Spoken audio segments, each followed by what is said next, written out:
From Ellis T. Johnson Arena on the campus of Morehead State University, I'm Chris Dickerson along with Reggie Dickerson, the rest of the MTTV2 Sports Television crew. We want to welcome you to the 2022 edition of the 16th Region Basketball Tournament. Tonight, we have the opening first-round matchups between the West Carter Comets and the Menifee County Ladycats in the first game, and the Raceland Lady Rams and the Boyd County Lions will play in the nightcap. So wherever you are across our viewing area in Elliott, Morgan, Menifee, Wolf, and parts of Bath County, welcome to 16th Region Tournament action.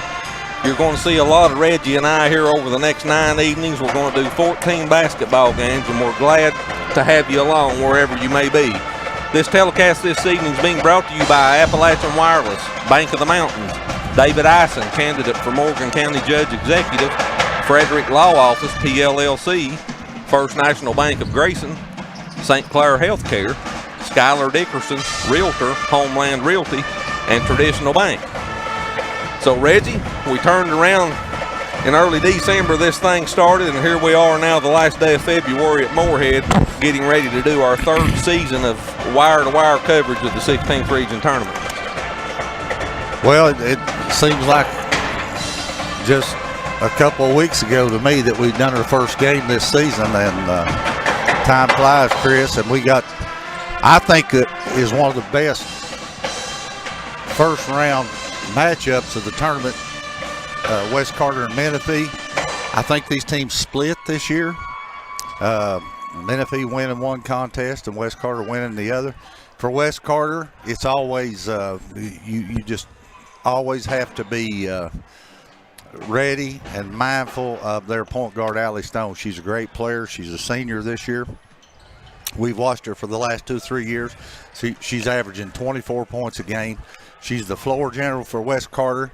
They like the ball in her hands, running the offense. For Menifee County, Kelsey Woodard is key for them down low on the block, and she's averaging 17, almost 18 points a game.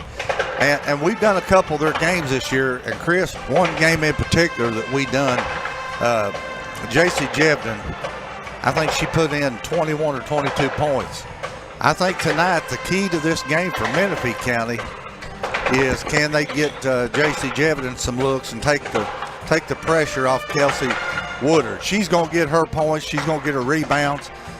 She's going to do everything that she does game in and game out. But the key for my thinking, the key tonight for Menifee County is can they get somebody else to step up. Parks is a wonderful point guard for them. Good defensive player, keeps pressure on the basketball. I'm looking forward to the matchup with Parks guarding Stone tonight. I think Parks can hold her to, maybe a little bit below her average because she's a great defensive player. I think the key for Menifee tonight is can they get a second person that will do some scoring, and that person that we know already because we've done some of their games. That person's J.C. Jebden. Well, these two teams, as you said, they have met twice already this year. They split a pair of contests. Both of those games were played at All the Field. The first game that West Carter won was in the 16th Region All-A Classic. The second game was a rematch in February that Menifee County won. And we're going to go back to the studio, get in a few commercials, and then I'll be back to tell you about those two games, look at some of the statistics for each team, go over the starting lineups, and then we'll get this 16th Region girls side of the tournament underway. And we'll Appalachian Wireless has a plan to make your life simpler. Forward pay. No contract, no credit check, no problem. Plans start at just $19.99 a month and include unlimited talk and text. Add 3 GB of data for only $29.99 a month. 6 GB of data, $39.99. Or take it to the max with unlimited data plus, only $89.99, which has 50 gigabytes of high-speed data. All the features without the long-term commitment. It's forward pay because we are you. We are Appalachian Wireless. For over 40 years, Bank of the Mountains has served Morgan and the surrounding counties, working hard to provide our customers with both friendly service and the financial products they need to make their day-to-day life just a little bit easier. As a family-owned bank, we understand that relationships matter, so we appreciate those that have chosen us to be their bank and invite those that haven't to stop by and see us at any of our 3 locations, West Liberty, Index, or Ezell. Local people, local decisions, local commitment. Bank of the Mountains is proud to be a real community bank.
At Traditional Bank, we believe better banking starts in our community.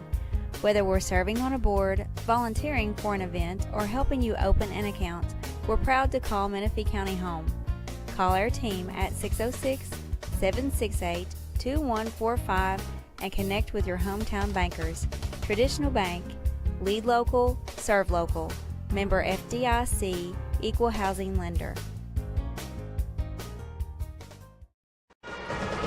Back here at Ellis T. Johnson Arena on the campus of Morehead State University, we're less than 6 minutes away from the opening tip of the girls' side of the bracket of the 16th Region Tournament. The first game here this evening features Paul Ricker's Menifee County Ladycats, runners-up in the 61st District, against the West Carter Lady Comets. Coach Faith Collins, #1 seed and champions of the 62nd District. Let's take a look at some of the statistics for this game. I was talking before we went to break. These two teams split 2 matches this year. January the 12th, they met the first time. Both games were in All Field. West Carter won the first game 70-60, and that was in the 16th Region All-A Classic. Allie Stone led West Carter in scoring in that game with 26 points. Elizabeth Middleton had 16, and Alexis Bond had 10. For Menifee County, they were led in scoring in this first game of 2 by Kelsey Woodard. She had a double-double with 24 points and 17 rebounds. J.C. Jevedon chipped in with 12 points for Menifee County in that game. The rematch followed in All Field on February the 10th, and Menifee County won that game 82-66. Allie Stone had 34 points in that game to lead West Carter in scoring. Amelia Henderson with 14. And for Menifee County, they placed 5 players in double figures in that game. Kelsey Woodard had another double-double with 20 points and 13 rebounds. Harris with 16 points, Parks with 14, Shaylin Baker with 13, and J.C. Jevedon with 13 as well for Menifee County. So the second game of the 2 that Menifee County won this year, they scored 82 points, Reggie, and they put 5 players in double figures, and that's going to be key, in my opinion, to this game here this evening, because Woodard's going to get hers, but some of these other girls is going to have to step up and score as well. I believe this is just one man's opinion, and it's from, I'm basing it on the games that we've done of West Carter's and of Menifee County's. I believe Menifee County has the ability to have more than one score in a lot of games. West Carter, there's games that it's all Allie Stone and nothing else. I believe Parks can score some for Menifee. We know J.C. Jevin can. And Baker came off the bench. We done that game with Bath and Menifee, and Baker had a heck of a third quarter and really put Menifee County out in front of that on that game. So I think Menifee County's got the ability to have more than one score, more than West Carter does. So I can be wrong. They may lose tonight, but I've been known to sometimes pick the underdog. I don't know that Menifee County is an underdog. It's a toss-up. The stats say it's pretty close.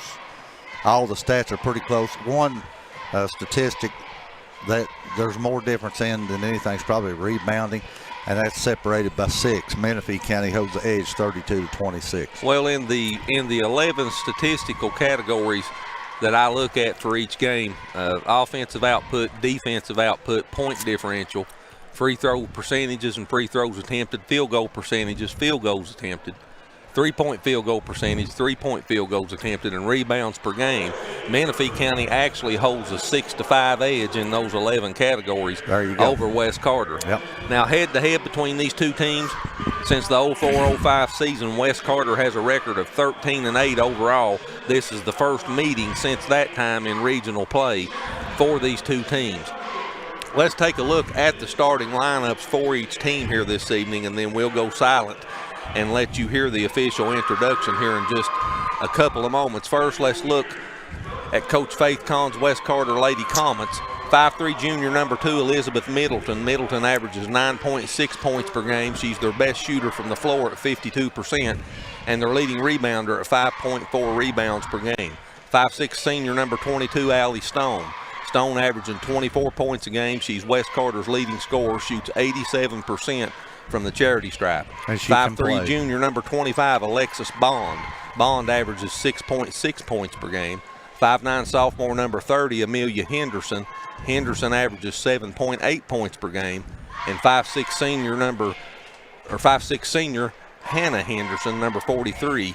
Hannah averages 4.1 points per game. Again, for Coach Kahn and West Carter, Elizabeth Middleton, Allie Stone, Alexis Bond, Amelia Henderson, and Hannah Henderson. For Coach Paul Ricker and the Menifee County Ladycats, the familiar starting lineup for Menifee County: 5'3", 8th grader number 5, J.C. Jevin. Jevin averaging 11.4 points per game. 5'5", junior number 11, Taylor Parks. Parks averaging 6.8 points per game. 5'9", senior number 15, Hannah Harris. Harris at 4.3 points per game. 5'10", junior number 21, Morgan Wales. Wales averaging 5.1 points per game. She shoots 81.6% from the free throw line, Menifee County's best free throw shooter. And 6'1", senior number 32, Kelsey Woodard, rounds out the starting lineup for Menifee County. Kelsey averaging 17.7 points per game. She shoots 59.9% from the floor, and she pulls down 10.3 rebounds per game. So again, for Coach Paul Ricker, he'll start J.C. Jevin, Taylor Parks, Hannah Harris, Morgan Wales, and Kelsey Woodard. That's your starting lineups. We'll go silent now and let you hear the official introduction on the floor. And welcome once again to College Thompson Arena, Morehead State University, and the Girls 16th Region Basketball Tournament. In this evening's first game, the runners-up from the 61st District, the Ladycats of Menifee County. Meet the winners of the 62nd District, the Lady Comets of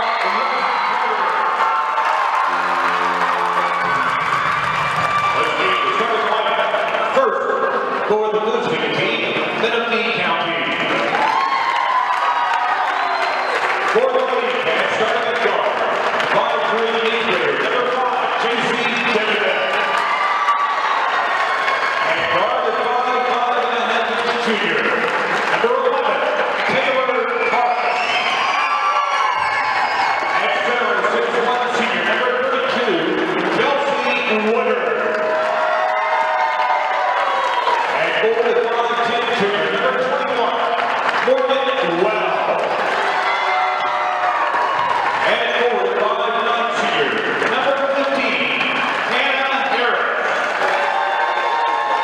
Menifee County has a record of 20 wins and 14 losses. The Ladycats are coached by Paul Ricker, assisted by Paige Ward, and Ashton Wood. Now it's going to start for the home team on the scoreboard, Wes Carter.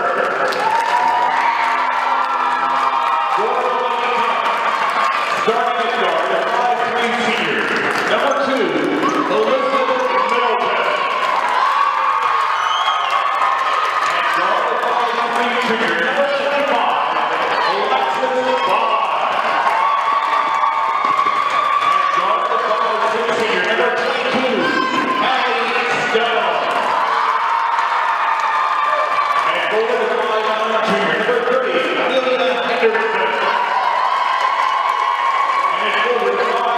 Senior, number 43, Hannah Henderson. West Carter has a record of 22 wins and 9 losses. The Lady Comets are coached by Faith Pott, assisted by Jeff Epic, Brandon Burke, Heather Cecil, Ronnie Cooley, and Jonathan Schwab. Officials assigned to this evening's first game, Chris Inberty, Chris Burlock, and Christy Combs. That's the official introduction of the starting lineups. Both teams are now on the floor, and we're just seconds away from getting this 16th region tournament underway. Middleton will jump for West Carter, Woodard for Menifee County, and the 16th region tournament's underway. The basketball's ran down by Menifee County, and they'll have the basketball to start the first possession of the game. Woodard kicks outside to Harris, just right of the circle. Shot no good. Rebound comes off to Hannah Henderson. She gives it to Allie Stone. Here comes Stone into the front court. First possession for West Carter. Ball loose on the floor. Stone picks it up. Now it goes into the backcourt, and that'll be an over and back violation. Yeah. Chris, it's going to be a good matchup tonight, Parks and Stone, for Menifee and West Carter. West Carter with the turnover on their first possession. Menifee County comes back into the front court. No score, just 35 seconds into the opening period. First game of the 16th region tournament. Oh, Woodard, good pass in the lane, shot up off the glass and in by Morgan Wales. The assist by Kelsey Woodard, and a good start for Menifee County, 2-0 Ladycats. Stone looks back to Collin for directions, brings the basketball into the front court.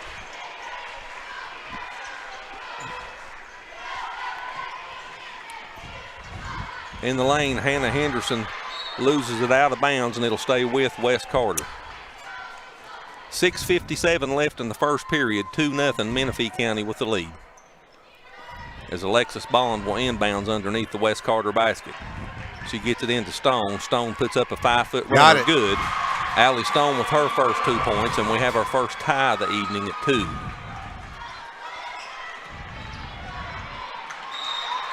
Just couldn't hold on to it, went out of bounds. Wales loses it out of bounds. Turnover for Menifee County, so West Carter will bring the basketball back the other way and look for their first lead of the evening. It didn't take long for Shaylin Baker to get up off the bench. She's into the game for Menifee County. She had a great game against Bath County the other night in Menifee County. Morgan Wales goes to the bench. Stone brings it into the front court. Good pass down on the block. Now they reverse it this side to Bond. She drives in the lane, puts a shot up off the glass, no good, and Woodard has the rebound. Into the front court comes Parks. Gets it to Woodard. Top of the free throw line, turnaround jumper, air ball out of bounds. And the basketball will go back over to West Carter. 1:44 seconds into the first period. We're tied at 2 here at LST Johnson Arena in Morehead. Stone into the front court, comes near side to Elizabeth Middleton. She kicks it in the corner to Alexis Bond. Her jumper's up, no good. Offensive rebound by Amelia Henderson, put back up and in. That's Amelia's first 2 points, and the Lady Comets have their first lead at 4-2.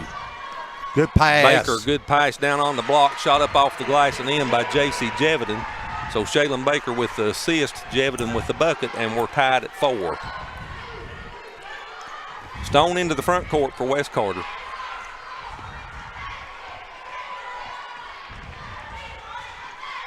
And Reggie, spacing plays a big part of basketball here on this floor. A lot of these teams are not used to that when they come down here. Yep, a lot different. Bond had it, but she loses it. Here comes Menifee County into the front court. Jevidan kicks it in the corner to Parks. Parks brings it back in the lane, kicks far side to Baker. Menifee County's moving the ball well, Chris. Baker's 5-foot runner off the glass is no good, but Shaylin's fouled and will go to the free throw line for two. That's what she does so good, Chris. She penetrates, takes the ball to the basket, and she's unafraid to take the ball in the basket. 5'6" freshman shoots 76% on the season from the free throw line. She misses her first free throw as Morgan Wales checks back into the lineup for Menifee County. Menifee County shoots 68.7% on the season as a team. Baker misses them both. Oh, Woodard got called jump ball. I'm sorry. Morgan Wales tied it up with the West Carter player. The possession arrow points to West Carter. So the Comets have the basketball. We're all even at 4 as the clock rolls down to 5 minutes left here in the first period. Stone comes into the front court, gives it to Bond, now on the far wing to Elizabeth Middleton. Back to Stone. Hannah Henderson spins in the lane. Woodard blocks that, but it's picked back up by Elizabeth Middleton. Her shot no good. It goes out of bounds over to Menifee County. So West Carter's having trouble inside, Reggie, with the size for Menifee County here in the first period. Yeah, Woodard she can defend the rim very good. Baker with the basketball. She's double teamed, and there'll be a foul called on West Carter. I believe that'll be on Amelia Henderson. I believe it is. That's on Allie Stone. So that's the second team foul on West Carter. Stone and Bond. Alexis Bond with 1 foul each. And Menifee County has the basketball. Baker, the right side of the circle, with Stone on her. She spins in the lane, puts a shot up off the rim. No good. Woodard offensive board. No good. And the ball picked up off the floor by Allie Stone. Here comes Stone into the front court. West Carter with a 1-point lead, 5-4. Hannah Henderson gives it to Elizabeth Middleton. She's in between the circles, comes near side, gives it to Stone. Stone drives down the middle of the lane, scoop shot off the glass and in. Stone with the bucket. She has 4, and West Carter has a 3-point lead, 7-4. And again, West Carter applies pressure.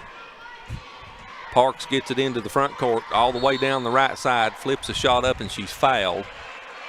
And that foul will be on Hannah Henderson for West Carter. That'll be her first and the third team foul on the Lady Comets. Foul was before the shot, so Menifee County will inbounds underneath their own basket. Woodard in the corner, drives in the lane, turns, puts an 8-foot jumper off the glass, no good. And Hannah Henderson with the rebound gives it to Stone.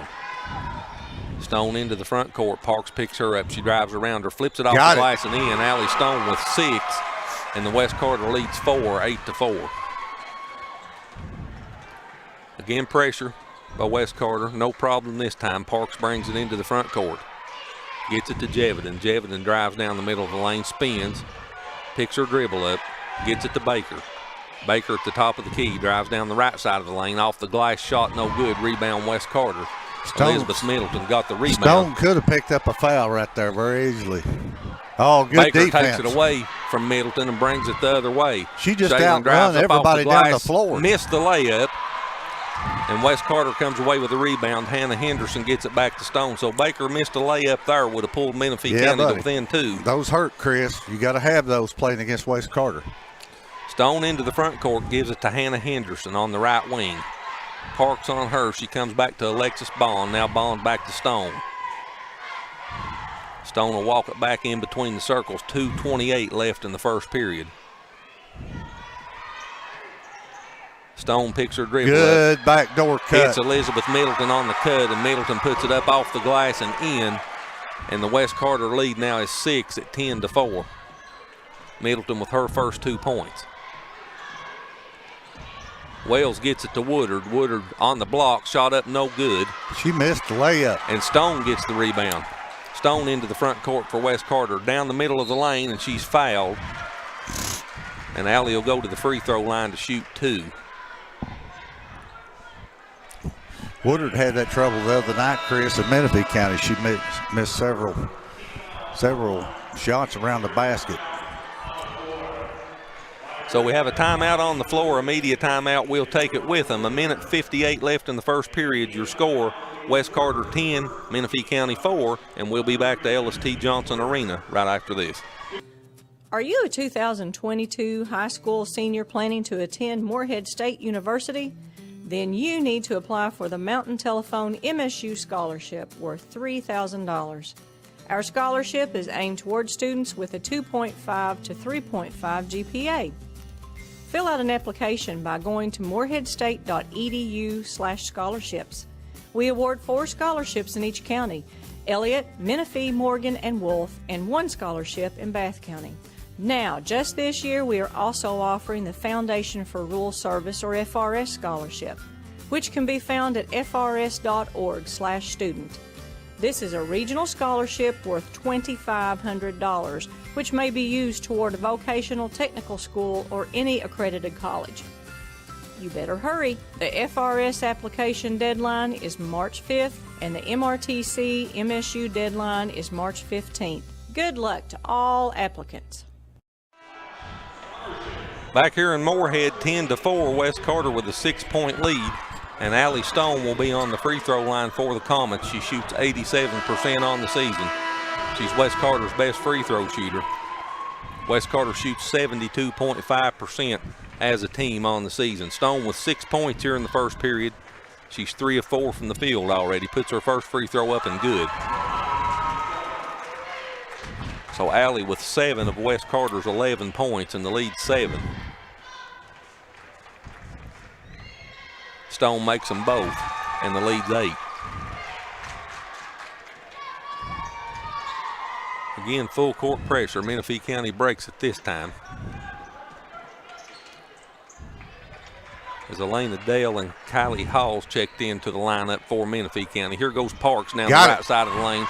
Flips it off the glass and in. That's Taylor's first 2 points, and that cuts the lead to 6 at 12-6 West Carter. She's got to be able to keep Allie Stone from.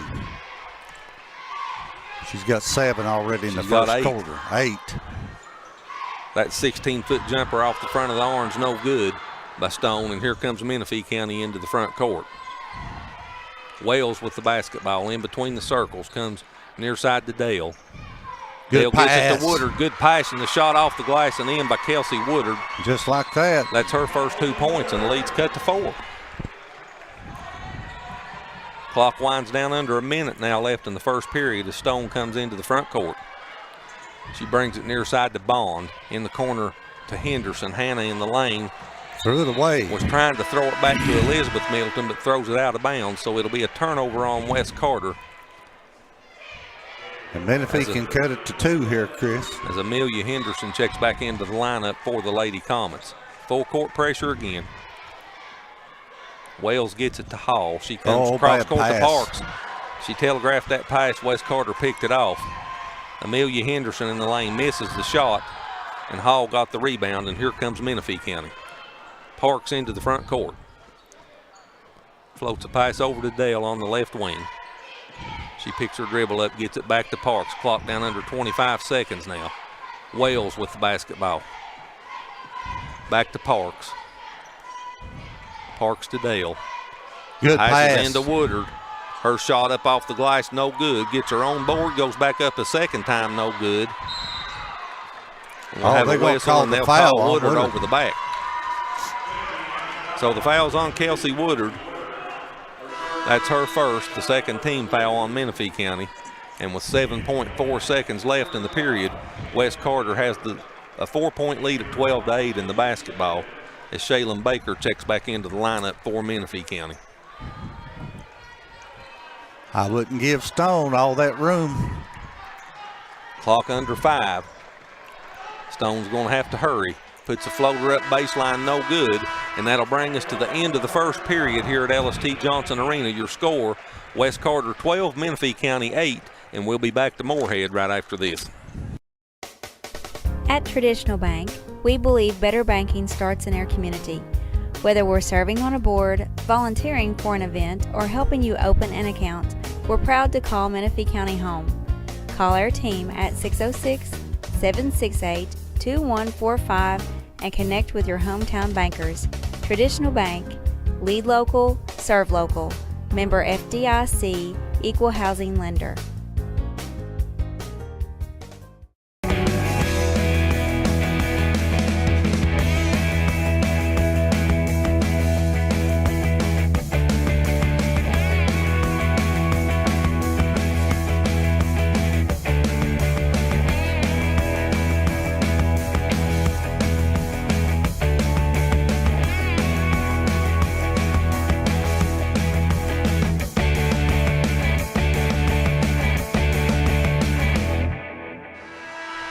Back here at LST Johnson Arena, 12-8 West Carter with the 4-point lead over Menifee County as we go to the second period. West Carter shot 36% from the floor in the first period on 5 of 14. Menifee County 4 of 15 for 27%. West Carter out-rebounded Menifee County 13-8 in the first period. Allie Stone leads the Lady Comets with 8. Menifee County has 4 players with 2 points each as we start the second period. Baker gets the ball in the corner to Hall. She drives in the lane, puts a shot up off the rim, no good. But Kylie's fouled and will go to the free throw line, and that foul will be on Cameron Burton, I believe, for West Carter.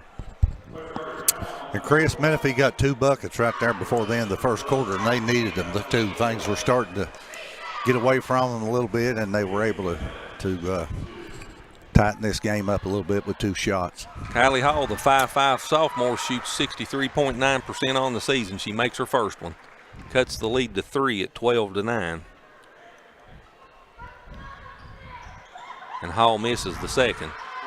Rebound comes off to Amelia Henderson for West Carter. Jevitt, Baker, Wells, Dale, and Hall on the floor to start the second period for Menifee County. Burton, Middleton, Stone, Bond, and Amelia Henderson on the floor for West Carter. Stone with the basketball. Gives it to Alexis Bond. Bond in trouble, gets it back to Stone now in between the circles. Amelia Henderson in the lane, spins and she travels. So that'll be the 5th turnover on West Carter here in the first half.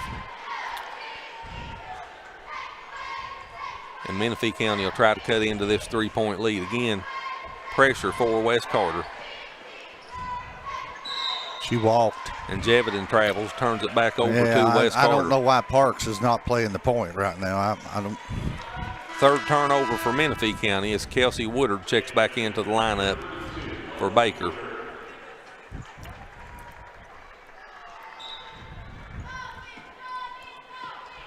Stone with the basketball, clock approaching 7 minutes left here in the first half. Gives it to Bond.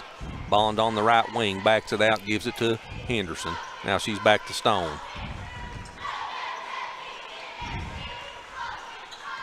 Stone in between the circles, ball loose on the floor. Burton and Hall scrambles for it. It's picked up by Elizabeth Middleton. She's trying to get rid of the basketball, and Coach Faith Kahn calls a timeout. She did. She got it in, too, before they tied it up. It's a 30-second timeout. We'll take a quick commercial break when we come back to Morehead, 12-9 West Carter.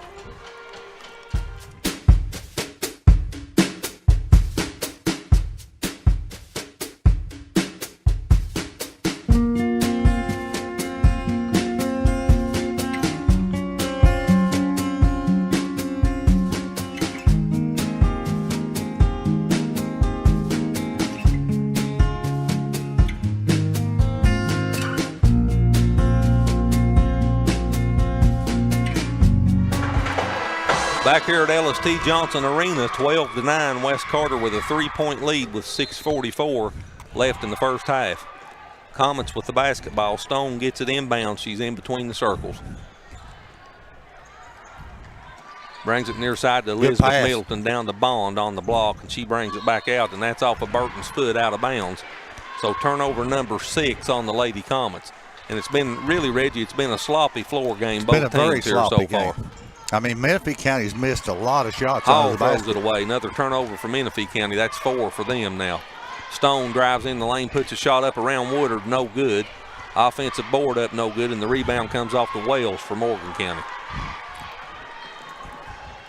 Into the front court comes the Ladycats. They trail by 3 points. That's the person they need to set a screen and get open is J.C. Jevedon. Jevedon with the basketball there, gives it to Hall. Hall loses it again. It's picked up by Burton. And stole it and back. Hall steals it back.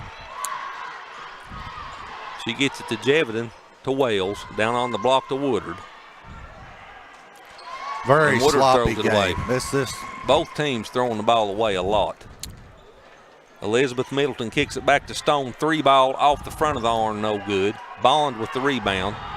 14-foot jumper in the free throw lane, no good by Middleton. And a third time, Stone will put up a 3. Good. Got it. Allie Stone drills the triple. She has 11 in the game now. West Carter's lead 6, 15-9. Chris, the biggest surprise for me so far is Menifee County's inability to rebound the basketball. Parks in the corner to Jevedon. 3-ball, no good.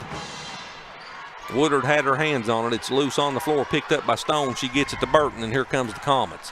Amelia Henderson into the front court, gives it to good Middleton. Move. Elizabeth Middleton misses missed the a shot, layup. and that's out of bounds off of Kylie Hall. It'll stay with West Carter. Looks like we're going to have a timeout. Shaylin Baker's checking back into the lineup for Menifee County. And a 30-second timeout's taken by Coach Ricker. We'll take that as well. We'll be back to Morehead in just a moment.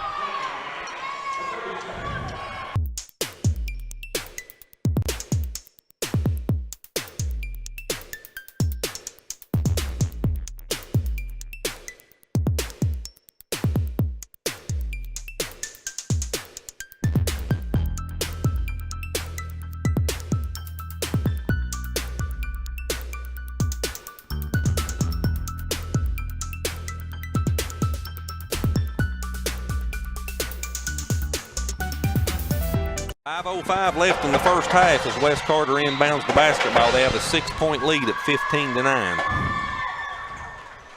Stone in the left corner. Chris, West Carter right now is winning the rebounding battle 19-9.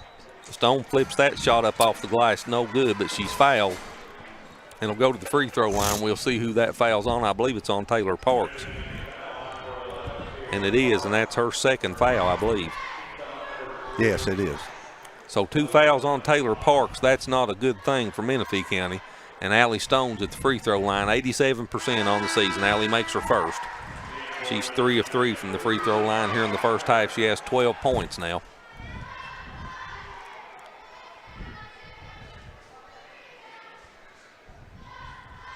And she makes them both. So 13 points for Stone, and the lead's 8, 17-9. West playing a 2-1-2 here. Zone press. Jevedon gets it into the front court, gives it to Baker. She kicks it in the corner. Now back out, 3-ball up on the left wing, no good. Baker with the rebound, goes back up, no good, but she's fouled, and Shaylin will go to the free throw line. Woodard is 1 for 8 in this game too, Chris, and they got to have more production out of her on offense. So Baker's on the free throw line. She shoots 76.5% on the season, misses her first one. She's 0 of 3 now from the free throw line here in the first half. Menifee County's 1 of 5 from the free throw line. They're shooting 23% from the field on 4 of 17. Missed another. Baker misses them both. Woodard, no, that wasn't Woodard. That was Harris with the offensive rebound. Goes out of bounds, and it'll stay with Menifee County. 17-9, West Carter with an 8-point lead. Menifee County needs a bucket here. Harris shot off the front of the arm, no good. They can't buy a shot right now. Hannah Henderson got that rebound. She gives it to Allie Stone, and Stone will walk it into the front court. West Carter could go up by double digits here for the first time with a bucket on this possession.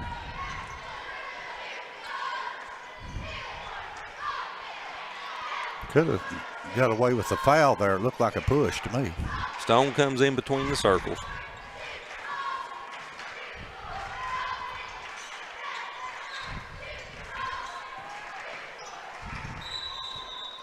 That shot's up and no good by Hannah Henderson, but she stepped on the baseline out of bounds, and another turnover for West Carter.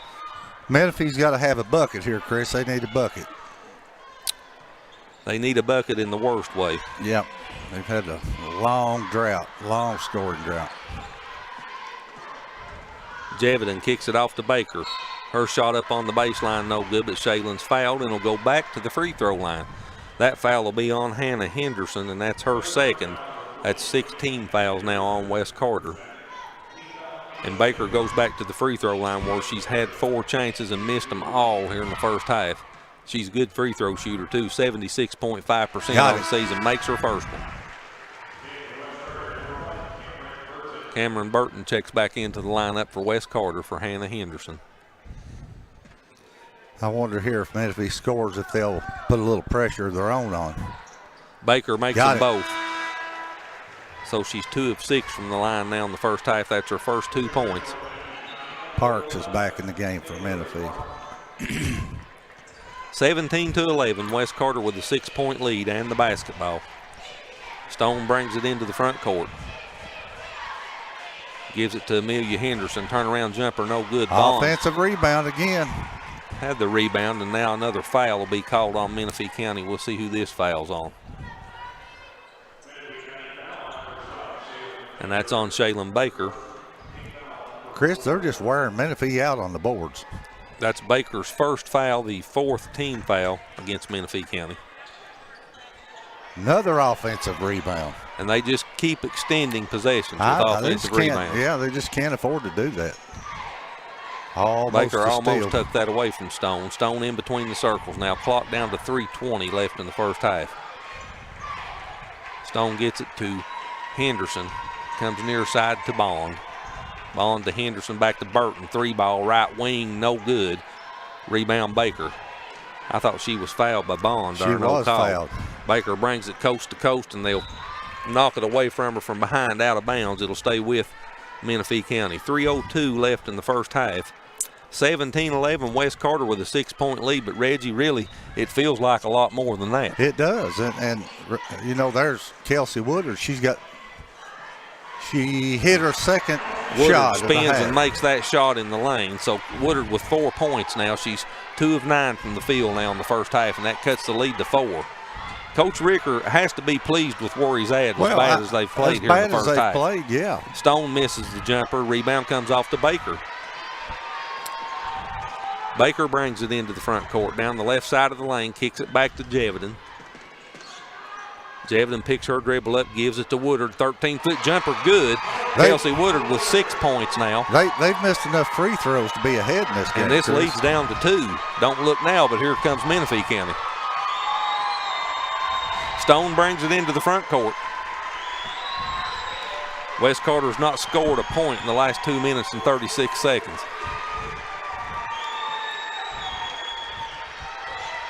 Stone comes near side, drives around Jevedon, 12-foot jumper, good. Got it. She's a player. She's tough. She's 15 tough. points for Stone. The lead's back to 4 at 19-15. Parks gets it to Woodard, kicks it in the corner, long 3, no good. That was Harris, missed that shot. It goes out of bounds to Wes Carter. So we have a media timeout at the 1:42 mark of the first half. We'll take it with them when we come back to Morehead. Your score, Wes Carter 19, Menifee County 15.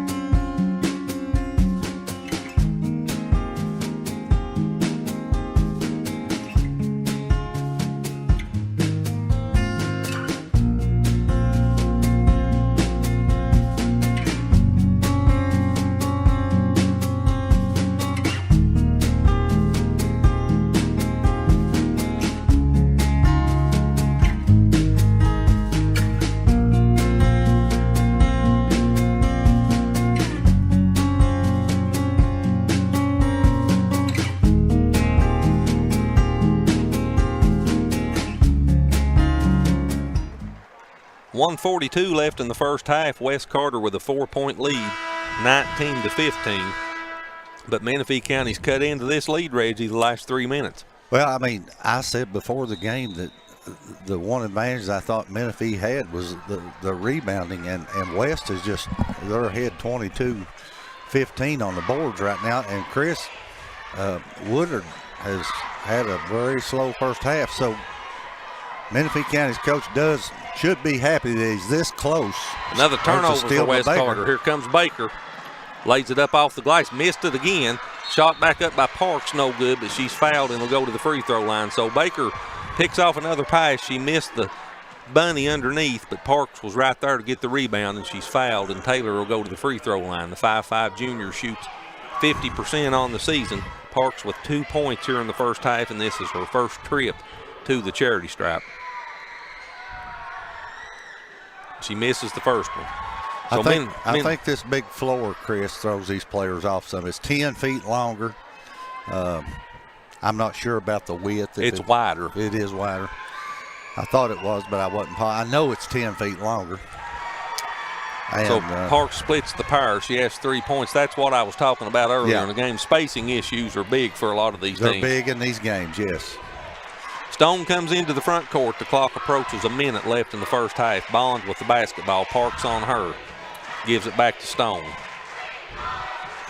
19-16, the Lady Comets with a 3-point lead. Boy, Baker almost stole that pass.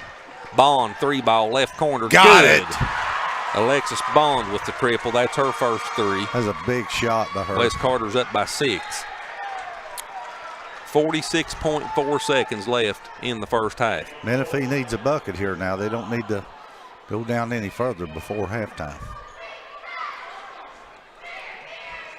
Menifee County shooting 26% from the field on 6 of 23 here in the first half. Baker top of the circle. Drives down in the left side of the lane, misses a shot, but puts it back up and in. It's Kelsey Woodard. She was Johnny on the spot with that offensive rebound. That's a big bucket for Menifee right there. And the lead's down to 4, 22-18. Woodard with 8. 22 seconds remaining in the half. Bond looks back to Coach Kahn. 2 pretty even teams, Chris. Yes, they are. And the scorers played that out here in the first half. Oh, good. Baker has been all over the floor. She knocked that ball away, almost came up with it. Stone has it now, puts a 14-foot jumper up, no good. And that'll bring us to the end of the first half at LST Johnson Arena here on the campus of Morehead State University. Your score at halftime, West Carter 22, Menifee County 18. We'll go back to the studio for a few commercials, and I'll be back to give you the official first half statistics in just a few moments. Appalachian Wireless has a plan to make your life simpler. Forward pay. No contract, no credit check, no problem. Plans start at just $19.99 a month and include unlimited talk and text. Add 3 gigabyte of data for only $29.99 a month. 6 gigabyte of data, $39.99. Or take it to the max with unlimited data plus, only $89.99, which has 50 gigabytes of high-speed data. All the features without the long-term commitment. It's forward pay because we are you. We are Appalachian Wireless. For over 40 years, Bank of the Mountains has served Morgan and the surrounding counties, working hard to provide our customers with both friendly service and the financial products they need to make their day-to-day life just a little bit easier. As a family-owned bank, we understand that relationships matter, so we appreciate those that have chosen us to be their bank and invite those that haven't to stop by and see us at any of our 3 locations, West Liberty, Index, or Ezell. Local people, local decisions, local commitment. Bank of the Mountains is proud to be a real community bank.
You can have full control of your network with MRTC Total Command. This feature enhances your internet experience right at your fingertips. Worry less about online threats with included virus protection. Choose the sites your children visit and limit their screen time with parental control features. Manage smart devices at the touch of a button. You get all this for just $9.95. Plus, we will upgrade your router at no extra cost. Now that's Wi-Fi Advantage. Are you a 2022 high school senior planning to attend Morehead State University? Then you need to apply for the Mountain Telephone MSU Scholarship worth $3,000. Our scholarship is aimed toward students with a 2.5 to 3.5 GPA. Fill out an application by going to moreheadstate.edu/scholarships. We award 4 scholarships in each county: Elliott, Menifee, Morgan, and Wolfe, and 1 scholarship in Bath County. Now, just this year, we are also offering the Foundation for Rural Service, or FRS, scholarship, which can be found at frs.org/student. This is a regional scholarship worth $2,500, which may be used toward a vocational technical school or any accredited college. You better hurry. The FRS application deadline is March 5th, and the MRTC MSU deadline is March 15th. Good luck to all applicants. Back here at Ellis T. Johnson Arena, halftime of the first game of 2 here this evening on the opening night of the 16th Region Tournament. The West Carter Lady Comets with a 4-point lead over Menifee County, 22-18. Let's take a look at some of the statistics in the first half. Let's look at individual scoring first. For West Carter, they were led in scoring by Allie Stone with 15 points. Stone had those 15 points on 5 of 12 shooting from the field. She was 1 of 3 from behind the three-point line, and she was 4 of 4 from the charity stripe. Allie also had 3 rebounds to go with those 15 points in the first half. Alexis Bond with 3 points on 1 of 3 shooting from the field. That was a 3-point bucket, and Alexis Bond had 4 rebounds to go with those 3 points for West Carter. 2 points for Elizabeth Middleton on 1 of 4 shooting from the floor. Middleton with 4 rebounds to go along with those 2 points. And 2 points for Amelia Henderson on 1 of 5 shooting from the floor. And Amelia pulled down 3 rebounds to go along with those 2 points. Nobody really in foul trouble for West Carter in the first half. They had 17 fouls. The only player with 2 fouls in the first half is Hannah Henderson. For Menifee County, they were led in scoring by Kelsey Woodard. She had 8 points in the first half on 4 of 11 shooting from the floor, but she started out 1 of 8 from the floor. She had 5 rebounds to go along with those 8 points and picked up 1 foul in the first half. 3 points for Parks. Parks 1 of 1 shooting from the field in the first half for Menifee County. Taylor Parks was 1 of 3 from the floor, 1 of 2 from the free throw line, and she pulled down 1 rebound to go with her 3 points. A trio of players had 2 points each. Shaylin Baker with 2 points. Both of those came at the charity stripe. She was 2 of 6 from the free throw line in the first half and 0 of 5 from the floor. Morgan Wales with 2 points on 1 of 3 shooting from the floor. Morgan with 3 rebounds to go along with those 2 points. And J.C. Jevedon, the other player, with 2 points for Menifee County on 1 of 2 shooting from the floor. And Jevedon with 1 rebound to go along with her 2 points. Menifee County with 4 team fouls in the first half. The only player with 2 fouls for Menifee County in the first half was Taylor Parks, the 5'5" junior.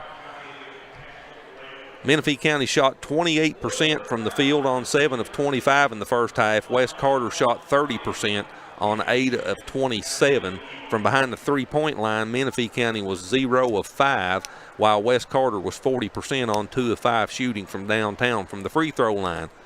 Menifee County shot 40% on 4 of 10 from the free throw line. West Carter was a perfect 4 of 4. Those all 4 belonged to Allie Stone for 100% at halftime. Turnovers, West Carter with 9 of them in the first half. Menifee County with 7. West Carter picked up 5 points off of those 7 Menifee County turnovers, and Menifee County picked up 3 points off of West Carter's turnovers. Total rebounds in the first half, 22 for West Carter, 18 for Menifee County. Second chance points, 9 for West Carter, 3 for Menifee County, and a lot of those came off of those offensive rebounds that extended possessions 2 and 3 times, especially early in the basketball game. Bench points, 3-0 in favor of Menifee County. Points in the paint, Menifee County with 14 and West Carter with 10. This game was tied twice in the first half, and we had one lead change. West Carter led for 12 minutes in the first half. Menifee County led for only 26 seconds of the first half. So we're at 22-18. West Carter with a 4-point lead here at LST Johnson Arena. We're a little over a minute away from the tip-off of the second half, and we'll be back to Morehead with all that action on MTTV Channel 2 right after this. At Traditional Bank, we believe better banking starts in our community. Whether we're serving on a board, volunteering for an event, or helping you open an account, we're proud to call Menifee County home. Call our team at 606-768-2145 and connect with your hometown bankers. Traditional Bank, lead local, serve local. Member FDIC, equal housing lender.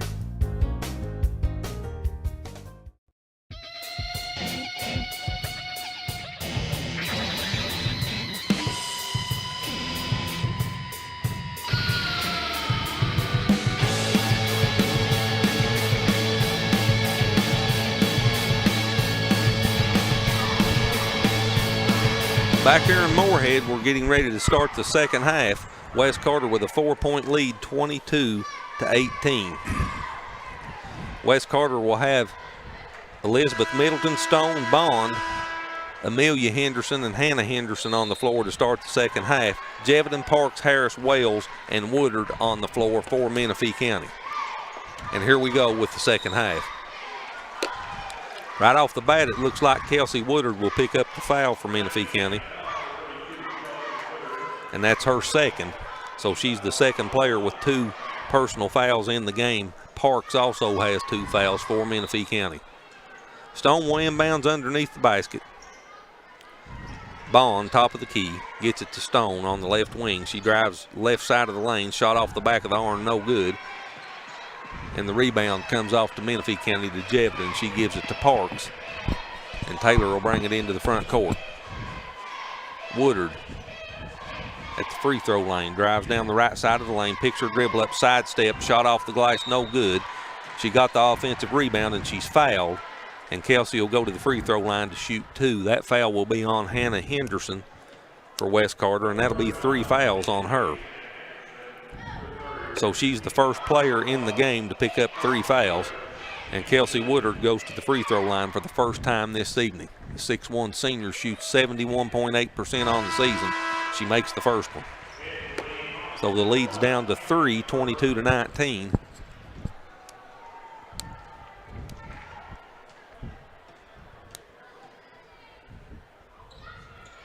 And Woodard makes them both.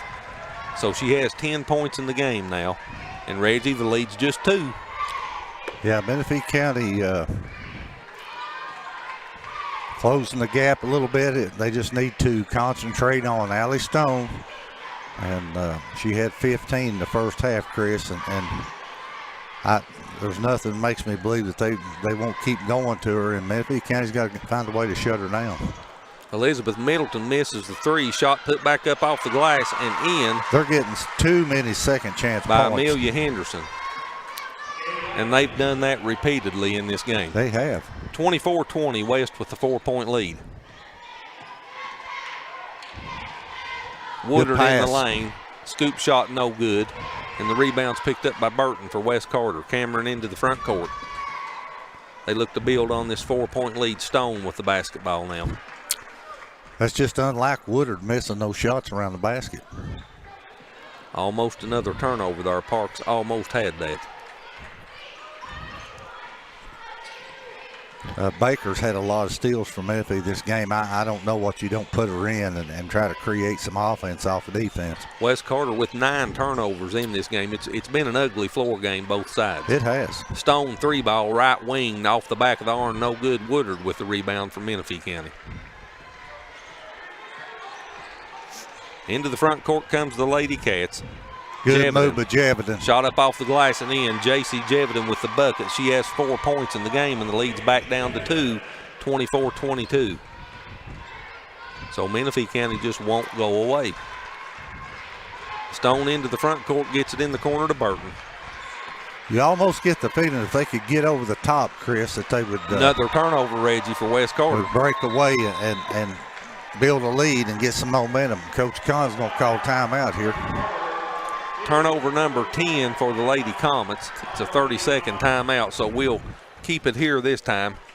This basketball game is being brought to you by Appalachian Wireless, Bank of the Mountains, David Ison, candidate for Morgan County Judge Executive, Frederick Law Office, PLLC, First National Bank of Grayson, St. Clair Healthcare, Skylar Dickerson Realtor, Homeland Realty, and Traditional Bank. So Coach Faith Kahn had saw enough. She took a 30-second timeout as West Carter committed their 10th turnover of this game. Menifee's knocked on the door several times, but they never can tie the game or take, move out in front. They can be up 1 point with the 3 here. So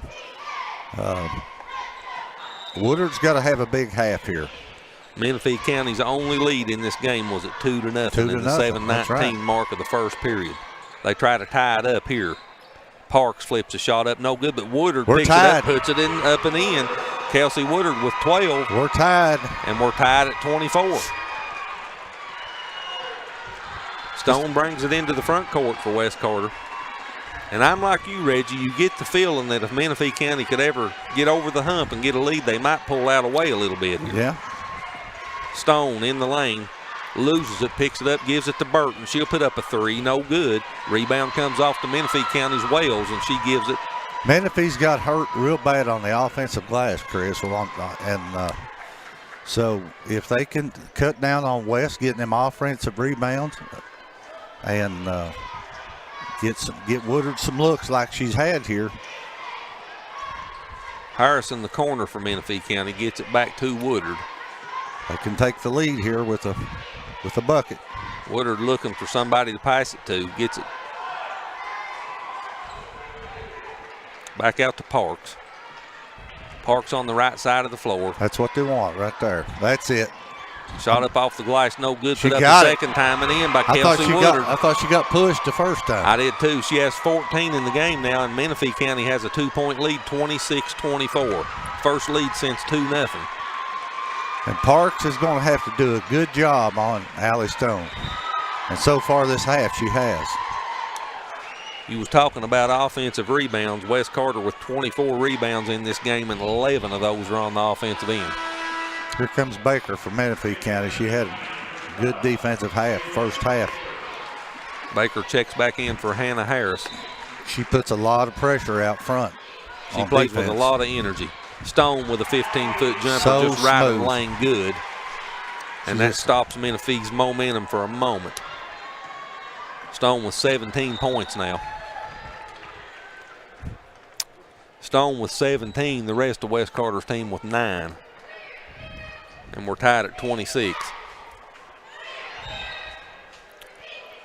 Parks with the basketball for Menifee County. Gets it down on the block to Wales. Her shot up off the glass, no good. There's Woodard, puts it up, no good, but Kelsey will go to the free throw line. So Woodard's getting active here in the second half now. Yeah. Kelsey with 14 points. And that's just not like Menifee County to miss those easy shots under the basket. Woodard shoots 71.8% on the season from the line. She's 2 of 2 here this evening. And she makes her first free throw. So Menifee County back on top, 27-26. Woodard has 15 points now in the game. She makes it 16. They played behind the whole first half. It's going to be interesting to see how they play with the lead, Chris. So Menifee County's lead is 2 as Stone brings it into the front court. It's going to be interesting to me to see how West Carter responds to this. Good try for the steal. Burton, good pass to Middleton. Her shot up off the glass, no good. Offensive board put back up and in by Amelia Henderson. And again, another offensive rebound. 12 of them now in the game. Dangerous pass. Turnover for Menifee County. You just can't do that. Stone, 10-foot floater in the lane, no good. Out of bounds, it should be off of West Carter, but they're going to call, I believe they called a Menifee County foul over the back there, maybe. I think they did. It's on number 23. Or I'm sorry, 32. That's Kelsey Woodard. Yep.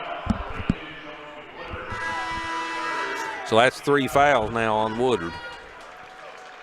And Kylie Hall checks into the lineup for Menifee County to replace Woodard. Bond to throw it in on the baseline, gets it into Stone. Clock down to 3:06 left here in the third period. We're all even at 28.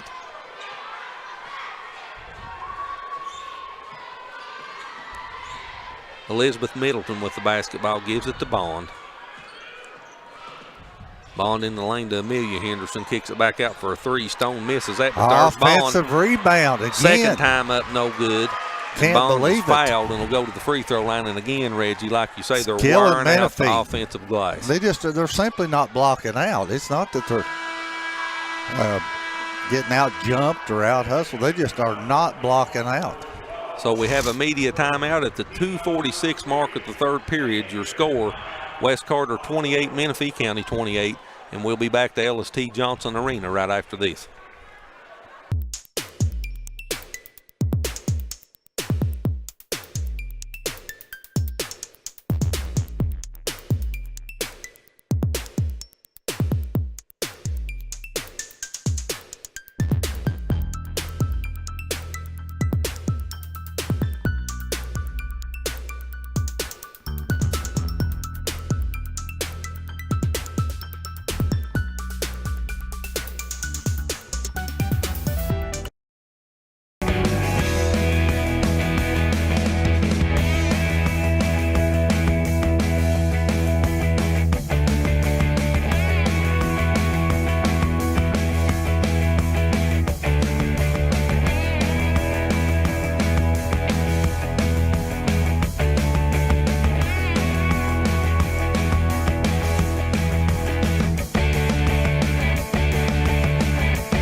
(28-28). Alexis Bond, the 5'3" junior, goes to the free throw line for West Carter. 57.6% on the season. It's her first trip there tonight, and she makes the first one. West Carter remains perfect at the free throw line, 5 of 5 now for the game.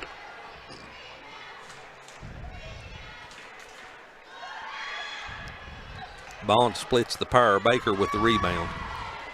Quickly into the front court for Menifee County. Parks with the basketball, back to Baker. In between the circles, she comes near side, gives it to Jevedon. They work the perimeter. Back to Parks. Parks reverses direction, Good kicks pass. it down on the block. Shot up off the glass, no good by Wales. She chases down her own rebound, and we'll have a West Carter foul. I believe that'll be on Alexis Bond. I think the coach has got to go with win, lose, or draw. He's got to go with Woodard. I think she's got to come back in the game. That's the second foul on Bond for West Carter. As Kaylee Kinney, the 5'5" sophomore, checks into the lineup for West Carter. Hall gets it inbound to Wales. She brings it to Parks now in between the circles. Parks gives it to Baker. Baker drives down the right side of the lane, flips it up off the glass, good, but they call her for the charge. She's going to take the ball to the basket. You can count on that. So the charge is called on Baker. They'll wipe the basket off. So the score stays 29-28. Baker picks up her second foul, and Stone brings it into the front court for West Carter. They'll look to build on this 1-point lead. Stone gets it to Bond. And she double dribbles. Turnover number 11 now on West Carter. It's been a sloppy game, Chris. As Amelia Henderson checks back into the lineup for West Carter. Minute 56 now left here in the third period as Taylor Parks walks the basketball into the front court. Gives it to Jevedon on the right wing with Bond on her. That's who they need to set a screen for to get open is Jevedon. Jevedon in the lane, 5-foot runner, no good. The rebound came off to Bond. She gives it to Stone, and into the front court comes West Carter. Alley right down the lane, flips a shot up, no good. A lot of contact, and the foul will be on Menifee County. The Menifee County crowd don't like that call, and I don't know that I agree with it either, but the foul's on Morgan Wales. That's her second. Then Allie Stone goes back to the free throw line where she's a perfect 4 of 4 on the evening. 87% on the season. Make it 5 of 5 as she rattles that one home. 18 points now for Stone. The lead back to 2, 30-28. 19 for Stone. The lead 3.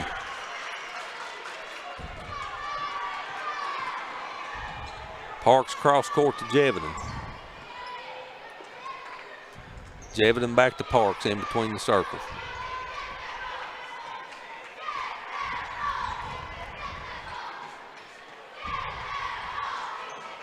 Parks gives it to Hall.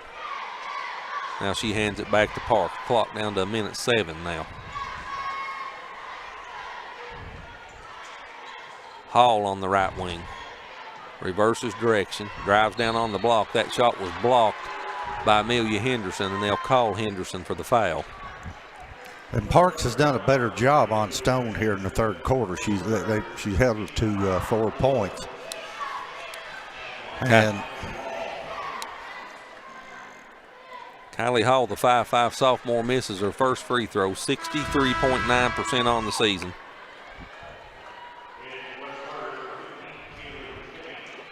Kaylee Kinney, the 5'5" sophomore, checks back in for Wes Carter. Hall misses them both. Offensive rebound, put back up and in. Count it for Morgan Wales. Big play by Wales. And she'll go to the free throw line to try to complete the 3-point play. Big bucket there for Menifee County.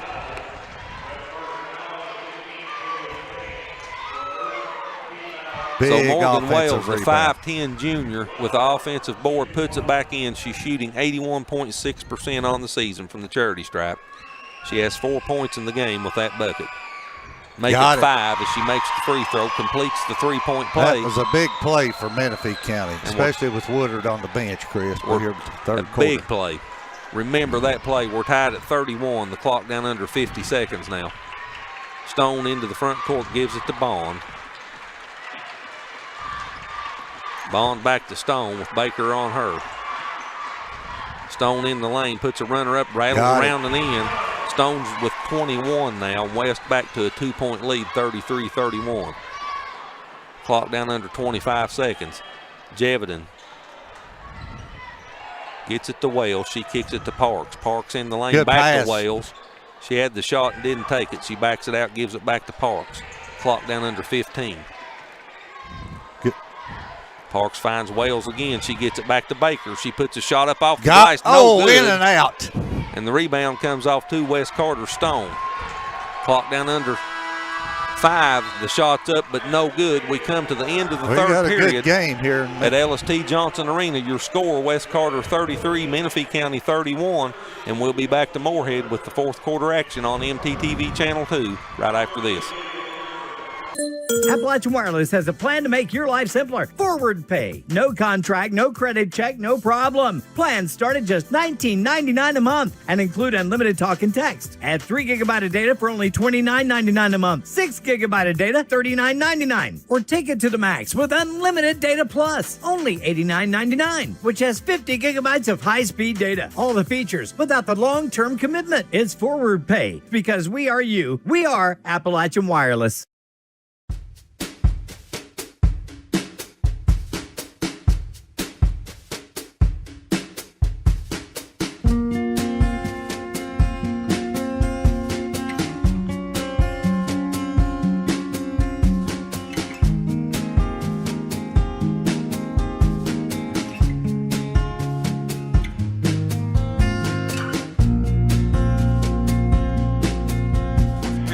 Go in the first game of 2 here this evening at LST Johnson Arena. West Carter with a 2-point lead, 33-31. Menifee County outscored West Carter 13-11 in the third period. They trailed by 4 at halftime, but they cut it to 2 here as we start the fourth quarter. Jevidan, Parks, Harris, Wales, and Woodard back out on the floor for Menifee County. Middleton, Stone, Alexis Bond, and both of the Hendersons on the floor for West Carter as we start quarter number 4. Parks with the basketball for Menifee County, gives it to Woodard, top of the key. She drives down the left side of the lane, puts a Got shot it. off the glass and in. Left Kelsey hand. with 18 points now. The left-handed scoop ties the game at 33. It's a big bucket. All right, let's see what Parks can do with Stone here on defense. Stone comes into the front court, works off a Henderson screen to the left side, 12-foot jumper, good. Wow. Allie Stone with 23, and West back up by 2, 35-33. Bond on Parks. Parks brings it into the front court, gets it in the corner. Jevitin, long three, no good. Follow the shot. And a jump ball will be called as she ties it up with Going Henderson. to West. The possession hour points to the Lady Comets. So West Carter with a 2-point lead and the basketball. 7:10 left on a moving clock here in the fourth period.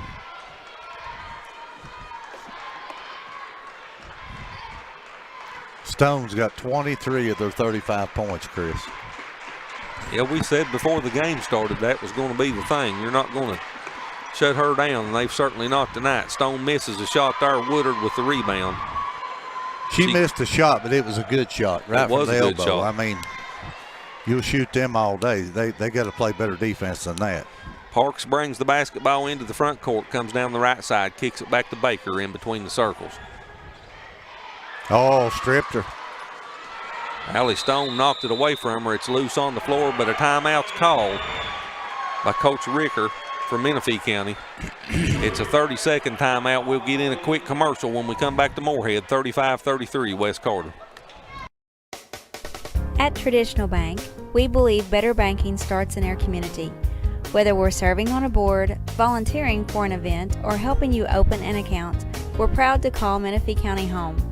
Call our team at 606-768-2145 and connect with your hometown bankers. Traditional Bank, lead local, serve local. Member FDIC, equal housing lender.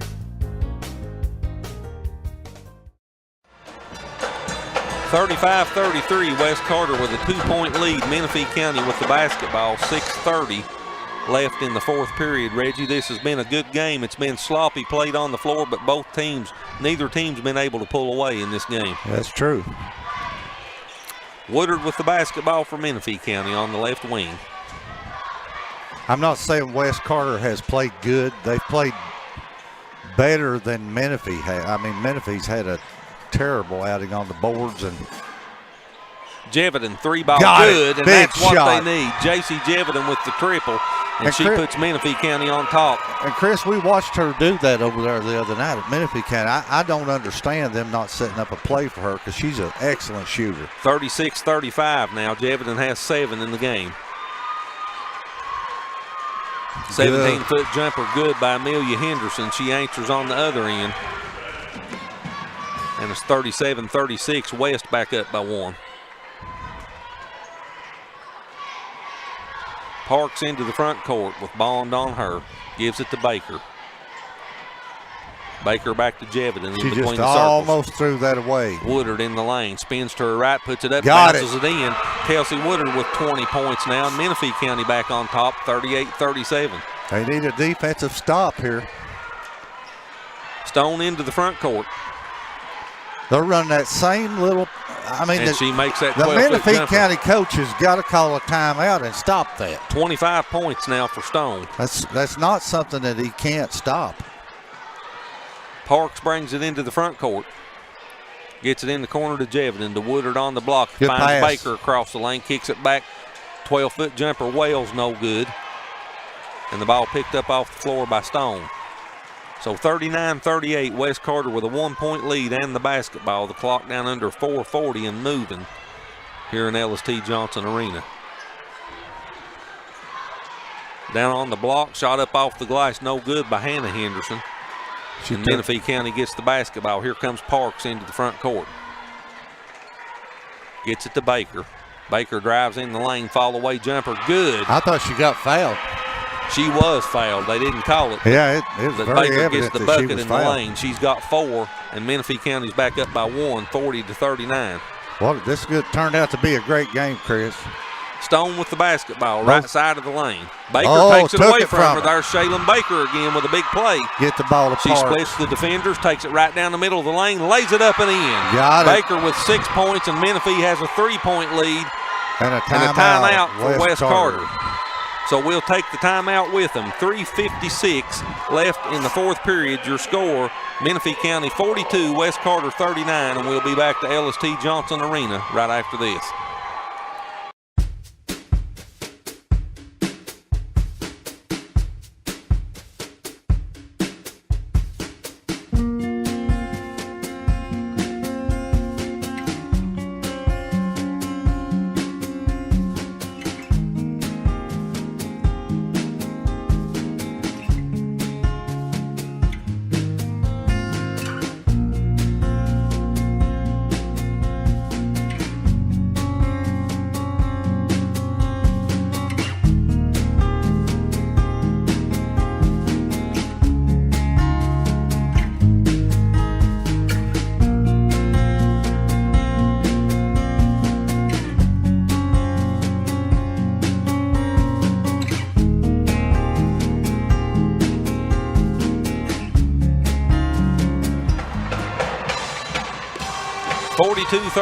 Menifee County with a 3-point lead.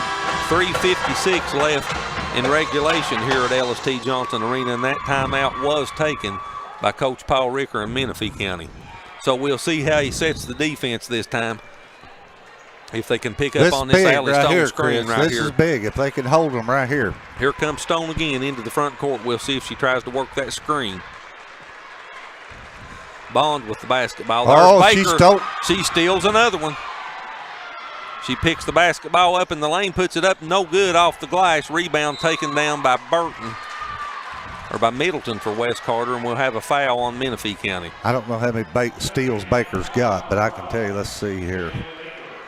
We got her down for 3. I'd have swore it was more than that.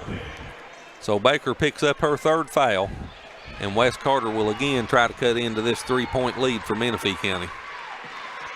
Bond Baker almost picked that off again. And you know that Allie Stone's not playing point guard right now. I don't know what's going on. Stone with the basketball, kicks it back out to Middleton. Elizabeth Middleton's got jumper's it. Good. That's a 3. What a shot. For Middleton, she has 5 in the game now, and we're tied at 42. So these two teams just continue to answer each other's baskets. Wales is in trouble in a 10-second call. A turnover for Menifee County. That's turnover number 10 now on Menifee County in the game. And at the 3:04 mark, Wes Carter has the basketball. They'll look to retake the lead. The next dead ball under 3 minutes will be the media timeout here in the fourth period. Bond, 15-foot jumper off of the back of the arm. Woodard with the rebound. Parks with the basketball. Into the front court she comes. Oh, she had Woodard wide open. She gets it to Woodard at the free throw line. She spins, works down the right side. Shot off the glass. Count it for Kelsey Woodard. Give her 22 now in the game. And she'll go to the free throw line to try to complete the old-fashioned 3-point play. A big play by Kelsey Woodard. So Woodard with 22 points now. She stepped it up here in the second half, Chris. We're tied at 42. The media timeout's taken at the 2:41 mark. We'll take it with them. When we come back to Morehead, your score, Menifee County 44, Wes Carter 42, and we'll be right back. Are you a 2022 high school senior planning to attend Morehead State University? Then you need to apply for the Mountain Telephone MSU Scholarship worth $3,000. Our scholarship is aimed toward students with a 2.5 to 3.5 GPA. Fill out an application by going to moreheadstate.edu/scholarships. We award 4 scholarships in each county: Elliott, Menifee, Morgan, and Wolfe, and 1 scholarship in Bath County. Now, just this year, we are also offering the Foundation for Rural Service, or FRS Scholarship, which can be found at frs.org/student. This is a regional scholarship worth $2,500, which may be used toward a vocational technical school or any accredited college. You better hurry. The FRS application deadline is March 5th, and the MRTC MSU deadline is March 15th. Good luck to all applicants. 44-42, Menifee County with a 2-point lead as we come off of the media timeout. Kelsey Woodard tries to complete the 3-point play. She's 4 of 4 from the free throw line for the game and misses that one. So it stays a 2-point lead, 44-42, as Stone brings the basketball into the front court for West Carter. We may have an extra quarter here, Chris. Very well could. Middleton with the basketball to Bond. Bond. Oh, almost threw it away. In the corner to Stone. Stone comes back out in between the circles. Drives around Parks, kicks it back to Middleton. Elizabeth Middleton in the lane, lost it, picks it up, and now they turn it over. Here goes Parks. Puts a shot up off the glass, no good, but Taylor's fouled by Bond and will go to the free throw line. And the foul will be number 3 on Bond. That was a good play by Bond because I'll just tell you, Parks is fast, and for her to catch Parks is something else. Parks with 3 points in the game, 50% from the line for the season, and 1 of 2 here this evening. 2 big free throws right here. These are big. Taylor misses the first one. Menifee County is 9 of 19 from the free throw line. Where would they be right now if they had 5 or 6 of those? You got that right.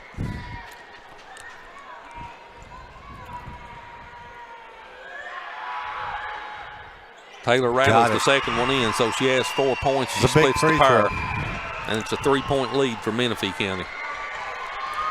Stone comes into the front court. Picks her dribble up, gives it to Amelia Henderson. Her shot off the right wing, no good. Offensive rebound put back up by Hannah Henderson, no good. And it goes out of bounds off of Menifee County, so this will be the 3rd time West will have it on this possession. Kelsey Woodard was 1 of 9 at halftime, Chris. She is 9 of 19 now. Stone with the basketball in between the circles. Comes near side, gives it in the corner to Middleton. Elizabeth will bring it back out top. Dumps it in the lane to Henderson, top of the key. Stone misses the 3. Offensive rebound, West Elizabeth Carter. Middleton, another offensive rebound. Stone, another 3. She'll hit Got it. it. I'm telling you. Give her 2 chances. Stone with the bucket. We're tied at 45, and Stone has 25. Parks gives it to Baker in the corner. Clock down to 1:21. Baker in the lane. That puts went a shot in. up off the glass and oh, in. my goodness. And I thought she was fouled again. And I did foul. too. 8 points for Shaylin Baker. Well of a game for her. And Menifee County's back on top by 2, 47-45. I really don't know how she got that to fall. Stone in the lane. Woodard good block by Woodard. And comes away with the rebound, gets it to Parks. Big possession here. Ball loose on the floor, and a timeout is called by Faith Kahn as Elizabeth Middleton got possession of the basketball. West Carter gets the timeout. So Menifee County turns it over. And when we come back here to LST Johnson Arena, we'll have 56.1 seconds left on the clock. And Menifee County with a 2-point lead, 47-45. We'll be back to Morehead right after this. For over 40 years, Bank of the Mountains has served Morgan and the surrounding counties, working hard to provide our customers with both friendly service and the financial products they need to make their day-to-day life just a little bit easier. As a family-owned bank, we understand that relationships matter, so we appreciate those that have chosen us to be their bank and invite those that haven't to stop by and see us at any of our 3 locations, West Liberty, Index, or Ezell. Local people, local decisions, local commitment. Bank of the Mountains is proud to be a real community bank.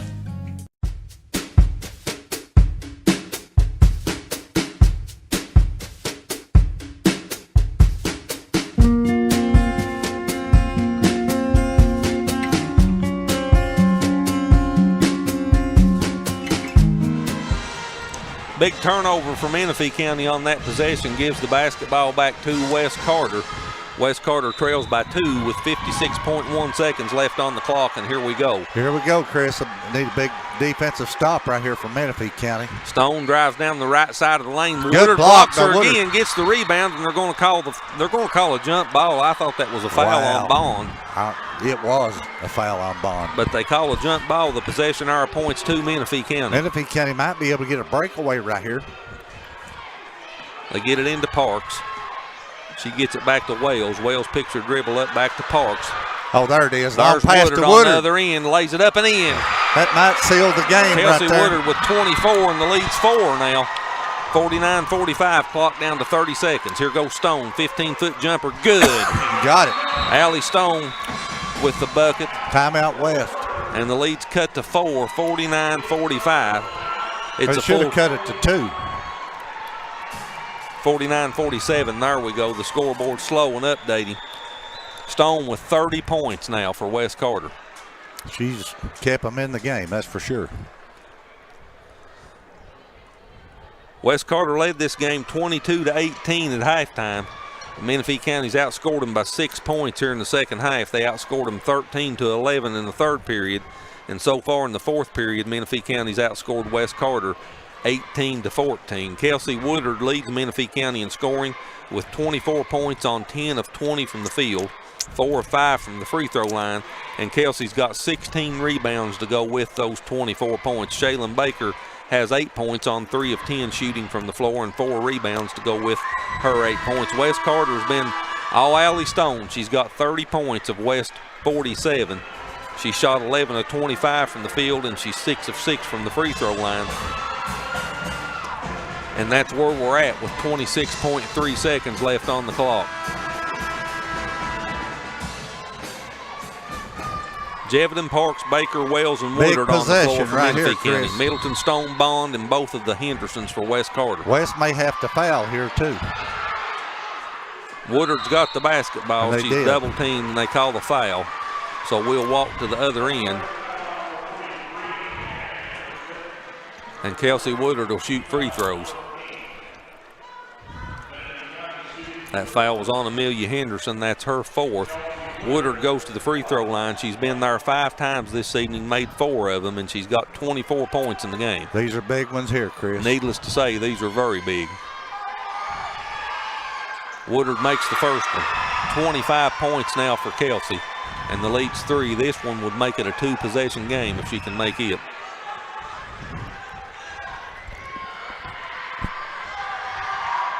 And she does. Big players make big plays. 26 points for Kelsey Woodard now, the lead 4. Stone, right side of the lane, a runner, no good. Woodard with the rebound, and she's fouled. Wow, she got fouled. That foul was on Elizabeth Middleton. And with 16.8 seconds left, we'll walk to the other end, and Woodard again will shoot free throws.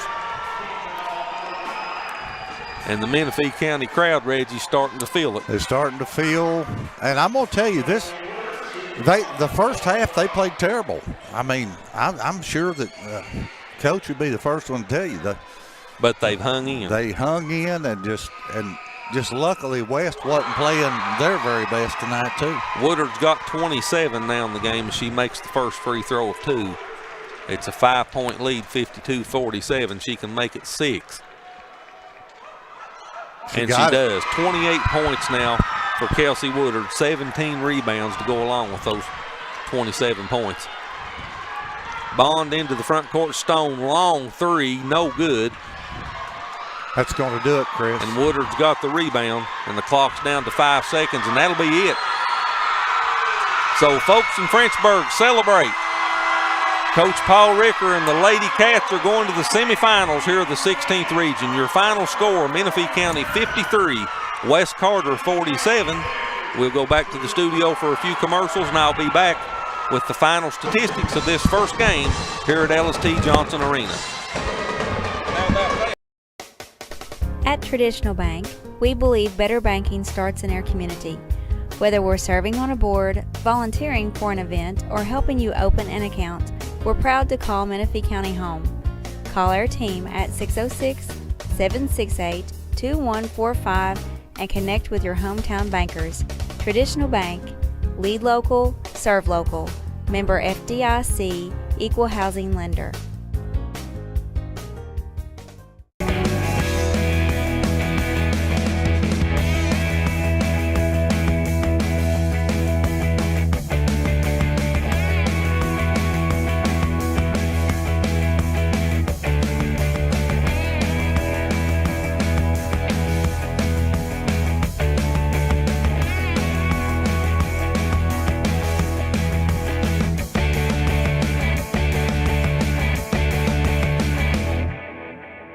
For over 40 years, Bank of the Mountains has served Morgan and the surrounding counties. working hard to provide our customers with both friendly service and the financial products they need to make their day-to-day life just a little bit easier. As a family-owned bank, we understand that relationships matter, so we appreciate those that have chosen us to be their bank and invite those that haven't to stop by and see us at any of our 3 locations, West Liberty, Index, or Ezell. Local people, local decisions, local commitment. Bank of the Mountains is proud to be a real community bank. Appalachian Wireless has a plan to make your life simpler. Forward pay. No contract, no credit check, no problem. Plans start at just $19.99 a month and include unlimited talk and text. Add 3 gigabyte of data for only $29.99 a month. 6 gigabyte of data, $39.99. Or take it to the max with unlimited data plus, only $89.99, which has 50 gigabytes of high-speed data. All the features without the long-term commitment. It's forward pay because we are you. We are Appalachian Wireless.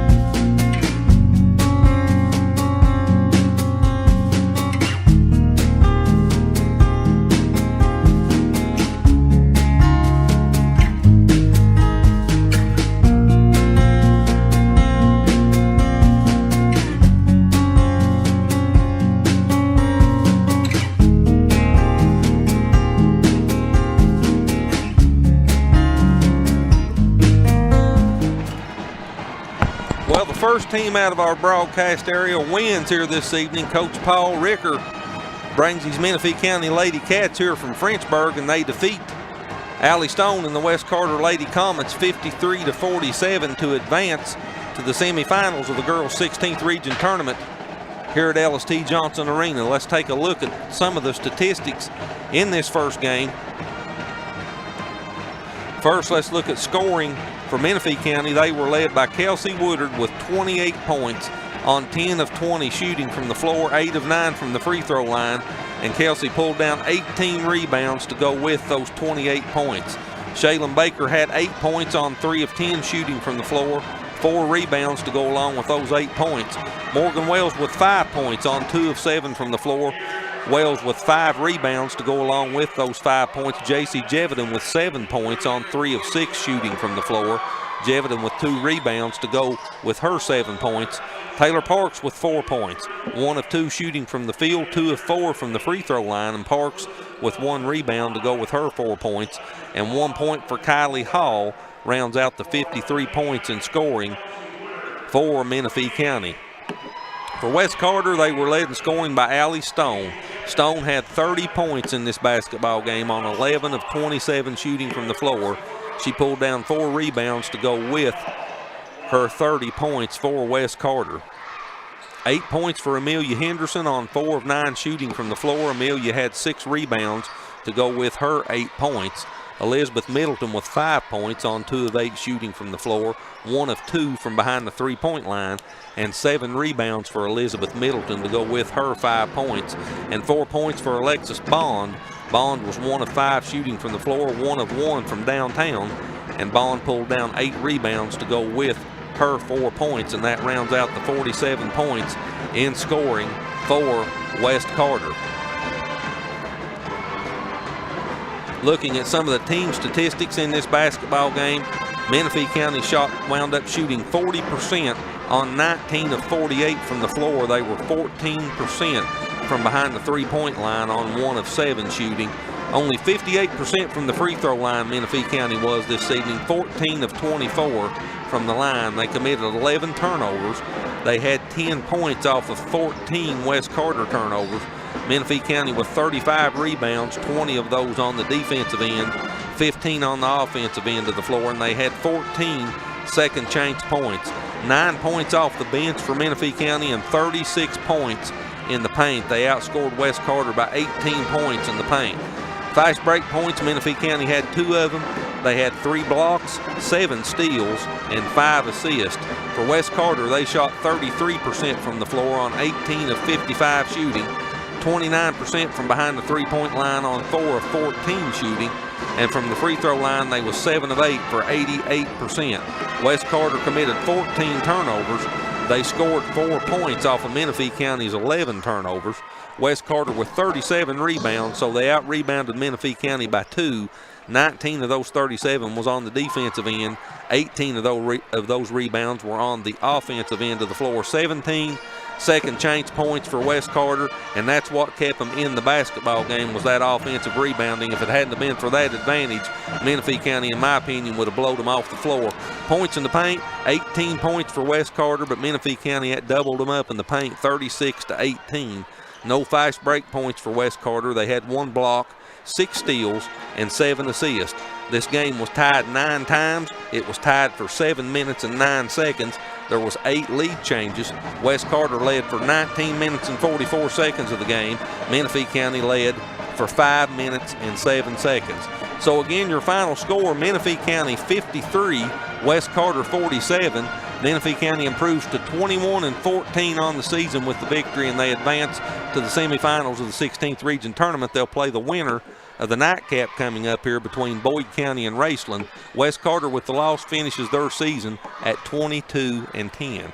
So we'll go back to the studio for about 8 to 10 minutes, and then we'll be back here to get you ready for the nightcap between the champions of the 64th District, the Boyd County Lady Lions, and the runners-up in the 63rd District, the Raceland Lady Rams. We'll have all that action here on MTTV Channel 2.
with, drove the basketball away. Good Ferguson. pass. Good pass to Alden Ross, lays it up and in. Good assist by Ashton Ferguson. Burns wants the ball. He's got it rolling to his left. Got some pressure, and he's down. What a Dark horse for 14th region in the preseason, so we'll see what happens today.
Appalachian Wireless has a plan to make your life simpler. Forward pay. No contract, no credit check, no problem. Plans start at just $19.99 a month and include unlimited talk and text. Add 3 gigabyte of data for only $29.99 a month. 6 gigabyte of data, $39.99. Or take it to the max with unlimited data plus, only $89.99, which has 50 gigabytes of high-speed data. All the features without the long-term commitment. It's forward pay because we are you. We are Appalachian Wireless.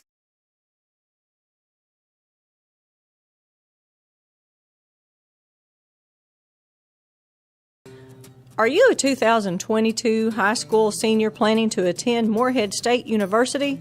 Then you need to apply for the Mountain Telephone MSU Scholarship worth $3,000. Our scholarship is aimed toward students with a 2.5 to 3.5 GPA. Fill out an application by going to moreheadstate.edu/scholarships. We award 4 scholarships in each county: Elliott, Menifee, Morgan, and Wolfe, and 1 scholarship in Bath County. Now, just this year, we are also offering the Foundation for Rural Service, or FRS, scholarship, which can be found at frs.org/student.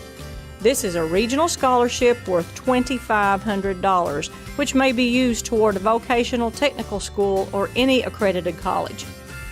You better hurry. The FRS application deadline is March 5th, and the MRTC MSU deadline is March 15th. Good luck to all applicants.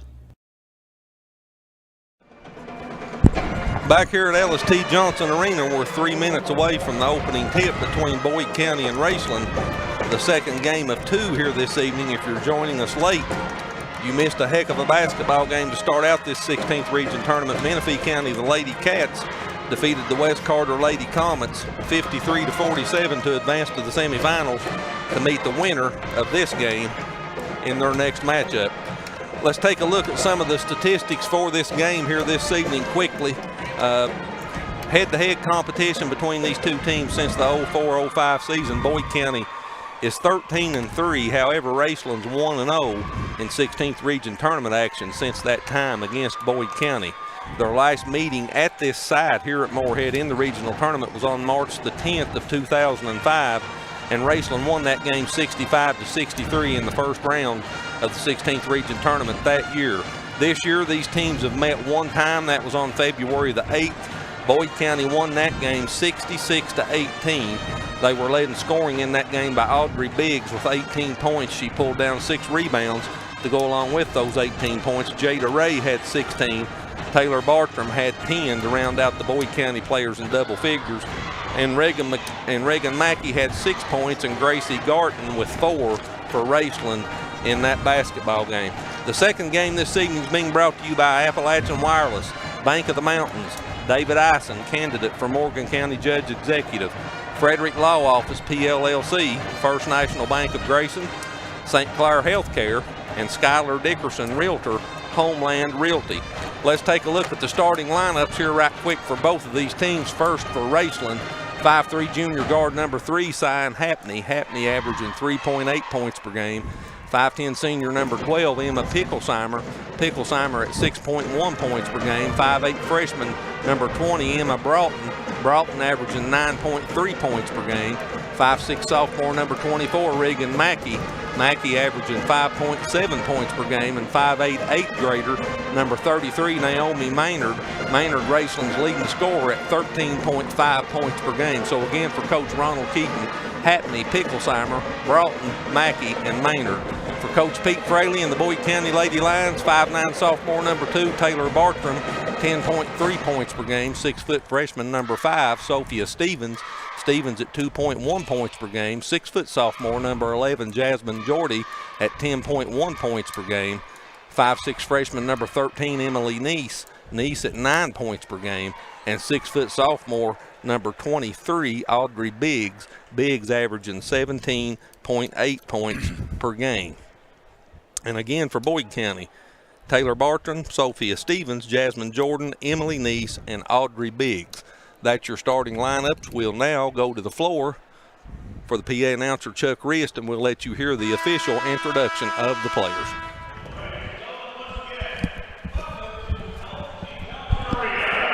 Morehead State University and the 2022 Girls 16 Region Tournament. In our second game this evening, the runners-up from the 63rd District, the Lady Rams of Raceland.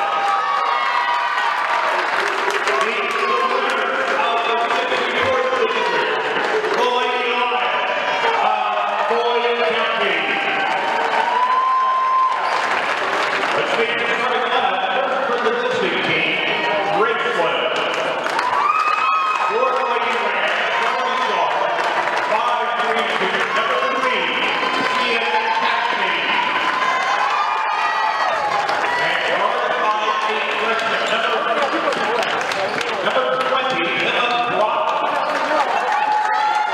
And guard 5'6" sophomore number 54, Reagan Mackey. And guard 5'8" 8th grader number 33, Tim Maynard. And forward 5'10" senior number 12, Emma Picklesheimer. Raceland has a record of 13 wins and 19 losses. The Rams coached by Ron Keaton, assisted by Danielle Blankenship, Nicholas Lemon, Kimberly Sexton, Marty Thomas, Chad Wells. Now let's make the starting lineup for the home team on the scoreboard, Boyd County.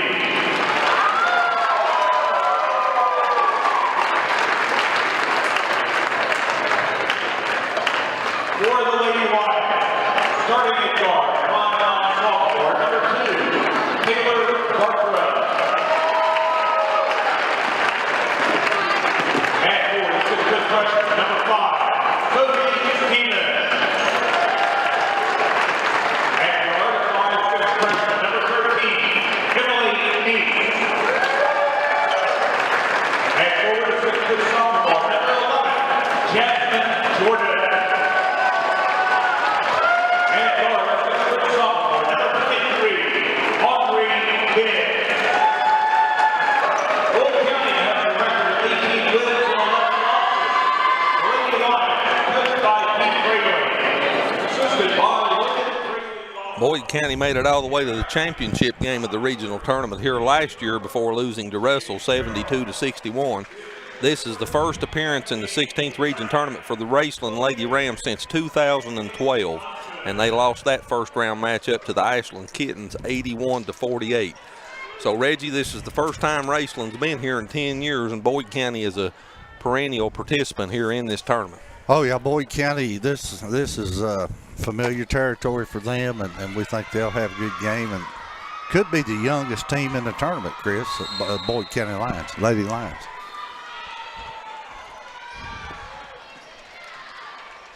So Boyd County controls the opening tip, just underway. That shot up off the glass, no good by Bartram. Offensive rebound put back up a second time, no good by Jordan. And it goes out of bounds to Raceland. They had 3 and almost had 4 cracks at the basket right off the bat. Again, these two teams met earlier this season, and that basketball game was all Boyd County. On February the 8th, Boyd County defeated Raceland 66-18. Into the front court comes the Rams.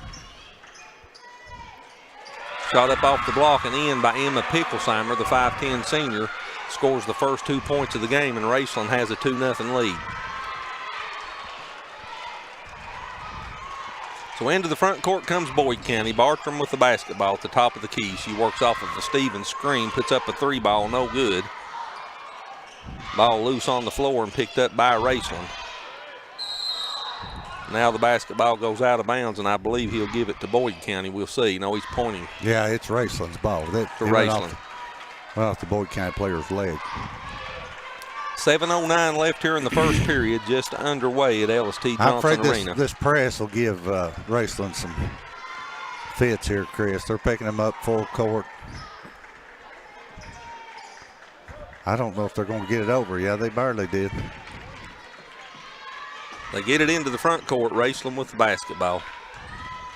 Mackey gives the basketball back to Happney. Now top of the key to Picklesheimer. She drives in the lane, kicks it back out near side. Broughton with the shot, no good, and the rebound came off to Jordan. Into the front court comes Boyd County with the basketball. Audrey Biggs with the basketball in between the circles. Biggs the leading scorer for Boyd County at 17.8 points per game. She misses a runner down the right side of the lane, and the rebound came off to Maynard. Maynard brings it into the front court for Raceland. Hands it off to Broughton. Broughton in between the circles. Raceland with the 2-0 lead. Good Mackey loses the hustle. basketball, and there'll be a foul on Raceland as Jordan picked up the loose ball. Going to be a push on Raceland. I believe that's on Emma Picklesheimer. And it is. That's the 5'10 senior's first foul, the first team foul on Raceland. And Chris, you can tell Boyd County's wanting to make this a run and gun game. They want to get up and down the floor, want to get out on the break, get the ball in transition. Not wasting any time. Bartram works it into the corner. A long 3 by Neese, no good. And the rebound comes off to Broughton for Raceland.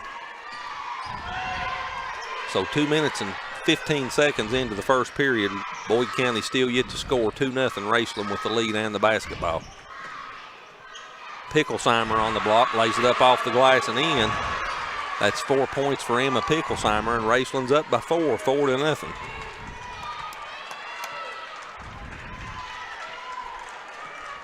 So not the quick start, Reggie, that Boyd County was looking for here to begin with.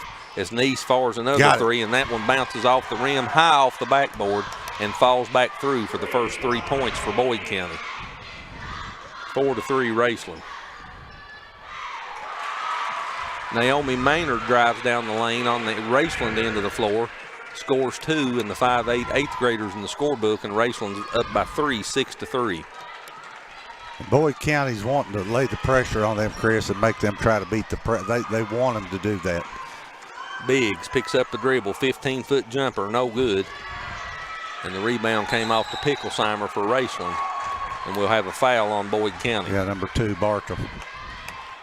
So Taylor Bartram, the 5'9" sophomore, picks up the foul.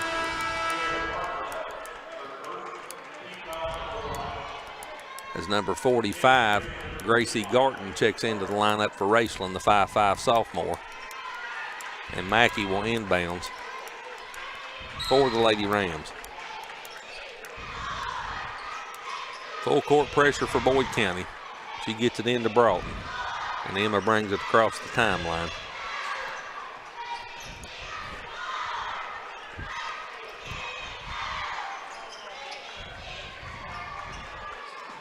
Good backdoor cut.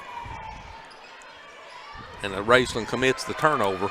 Here comes Boyd County the other way. Stevens into the front court. She loses it. It goes out of bounds over to Raceland. Boyd County just a little bit jittery right now, Chris. They need to just calm down a little bit. Get a couple of buckets. Settle down just a little bit. They pick up full court pressure again. Now they back it off as Maynard brings it into the front court for Raceland. The clock approaching 4 minutes left here in the first period. And the Boyd County foul will be on Sophia Stevens, the 6-foot freshman. That's her first and the second team foul on Boyd County. This should be an easy game for Boyd, but stuff like that there, getting your first 5 in foul trouble and silly fouls, that can cause you a problem. That can keep another team in it longer than they should be. Jenna Stewart, the 5'7" junior, checks into the lineup for Boyd County. A lot of contact there, a whistle. And that'll be a Boyd County foul on Emily Neese, number 13. And that's her first, and that's 3 team fouls now here on Boyd County. Real quick, yeah. So Mackey will inbounds for Raceland. She gets it into Maynard. Maynard in between the circles, gets it to Broughton.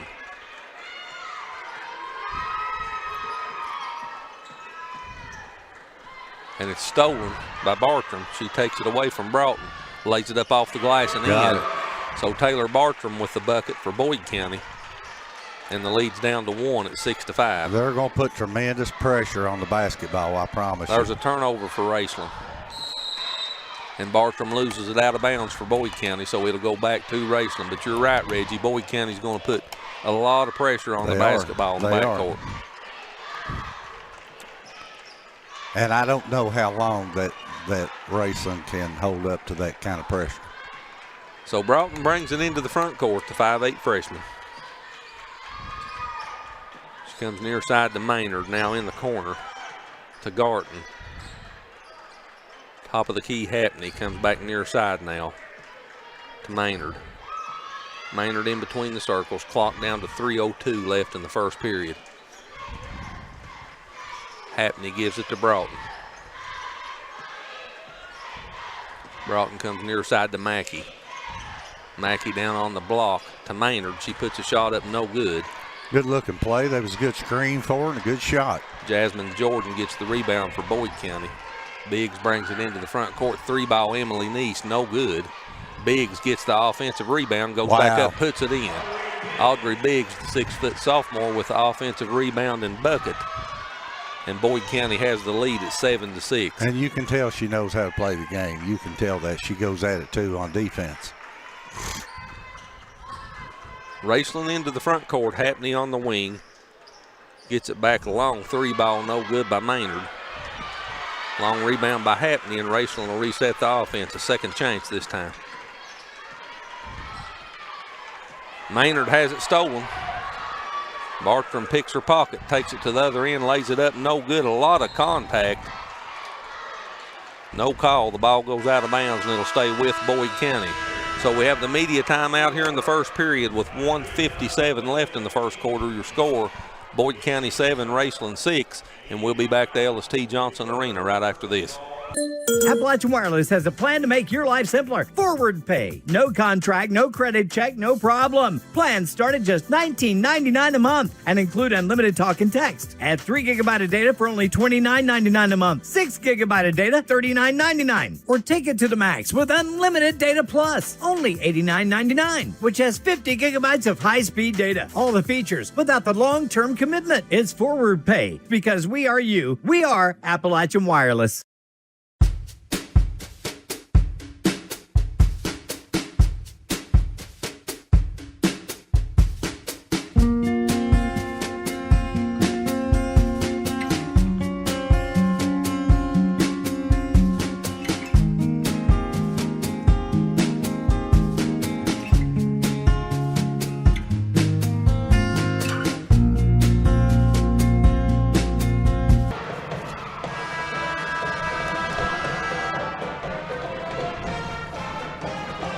Back here at Ellis T. Johnson Arena, 7-6, Boyd County with a 1-point lead with 1:57 left in the first period. Raceland's not scored a point the last 3 minutes and 9 seconds. and they've had 4 turnovers during that scoring drought. And Reggie, that's not a good combination against this Boyd County team. No, and Boyd County's eager to set the pace of this game. You can tell they come out of the huddle and they're ready to go. And I just really don't think Raceland is in the condition to play that type of game against Boyd County. I think Boyd County's going to run it up and down the floor all night. Jordan on the block, kicks it in the corner.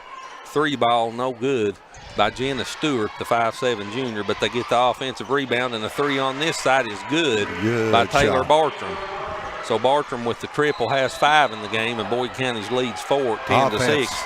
And there's another turnover on Raceland, offensive foul on number 20, Emma Broughton. So that's her first foul, and Boyd County has a 4-point lead in the basketball. They get it into Biggs. Biggs backs it out in between the circles. Clock down to 1:23. Biggs long 3, no good. And Broughton chases down the rebound for Raceland. She got it to Alexis Boggs, and the 5'3" freshman is called for the travel. So another turnover for Raceland. Raceland took Picklesheimer out of the game, and I don't know what. She's back in there now. She just checked back in. She got their first 4 points, and they took her out. She wasn't in any kind of foul trouble. I don't know if she just needed a breather. Jada Ray got the basketball inbounds, and Jasmine Jordan hits the 15-foot jumper, the 6-foot sophomore. Gives Boyd County a 6-point lead at 12-6. Jordan with her first 2 points. Raceland gets it into the front court this time. Boggs down on the block, kicks it back, shot up, no good. That was Picklesheimer. And Jordan got the rebound, and here comes Boyd County into the front court. Jada Ray with the basketball, the 5'4", 7th grader for Boyd County. Turnover, Boyd County. 8-foot jumper, good by Emma Broughton. Good shot for Broughton, her first 2 points. And the lead's down to 4 at 12-8. Up and down the floor they go, and this is the pace Boyd County wants. Yeah, that's what they're looking for. Biggs on the left wing, 3 ball, good. Audrey Biggs with 5 in the game now, her first triple. If she gets hot, look out, Chris. 15-8, the clock down to 10 seconds. Turnover Raceland as Alexis Boggs loses it out of bounds. So that's 8 turnovers for Raceland here in the first period. That's on pace for 32 turnovers, Reggie. That's a lot. Hard to win a basketball game at that pace, at that rate. 5 seconds. Emily Neese, long 3, makes it from at least 6 foot behind the 3-point line, and that brings us to the end of the first period here at LST Johnson Arena. Your score, Boyd County 18, Raceland 8, and we'll be back with all the second quarter action here in just a moment. What a shot.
Back here at LST Johnson Arena, 18-8, Boyd County with a 10-point lead as we head to the second period.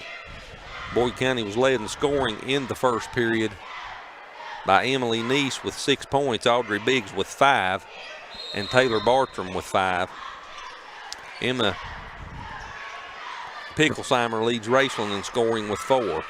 Boyd County just got off to a slow start there, Chris. They had a hard time hitting a shot, but there toward the end of the quarter, they started heating up a little bit. So Boggs, Picklesheimer, Broughton, Mackey, and Maynard on the floor for Raceland to start the second period. Bartram, Jordan, Neese, Biggs, and Stewart on the floor for Boyd County.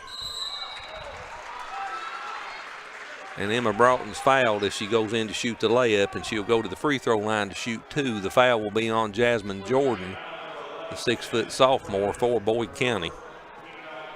And that's her first and the 4th team foul. Emma Broughton, the 5'8 freshman, shoots 58.4% on the season, makes her first one.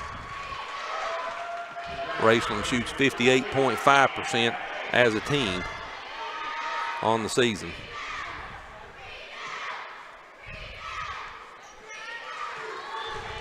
Broughton makes them both. Chris, this Raceland team's young too. I'm just looking down the roster. They got 1 senior on the club, so they're going to return a lot of ball players too. 18-10, Boyd County with an 8-point lead and the basketball. Oh, good There's steal. a turnover. And Hackney puts a shot up in the lane. She's fouled. And I believe that foul will be on Jasmine Jordan as well. So she has 2 fouls now. And the 5'3 junior, Cian Hackney, goes to the free throw line where she shoots 63.2% on the season, and she misses the first one. Sophia Stevens returns to the lineup for Boyd County. Hackney makes the second, so she splits the pair. That's her first point. And the Boyd County leads 7 at 18-11.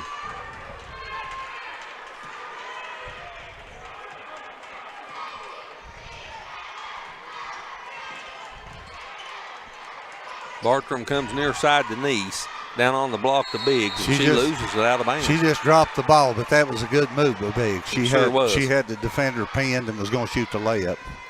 So Mackey to inbounds, again full court pressure for Boyd County. No problem this time as Broughton brings it into the front court. Now they lose it in the paint. We'll have a jump ball, and the possession error will point to Boyd County.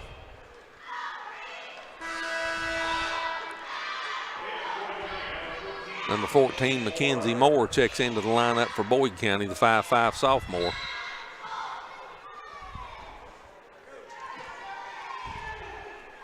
And Taylor Bartram will bring the basketball into the front court for the Lady Lions. Biggs, top of the circle, gets it to Stevens. Stevens on the right wing.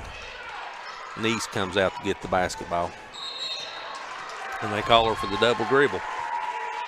So that's turnover number 7 on Boyd County. 16 turnovers between these teams here in the first half. First quarter and almost minute and a half here into the second period. Another sloppy floor game here, Reggie, early. That first game, the first half was terrible. Broughton loses it, another Raceland turnover. Here comes Emily Neese, and she lays a shot up and in. So Neese with 8 points now for Boyd County, and the lead's 9, 20-11.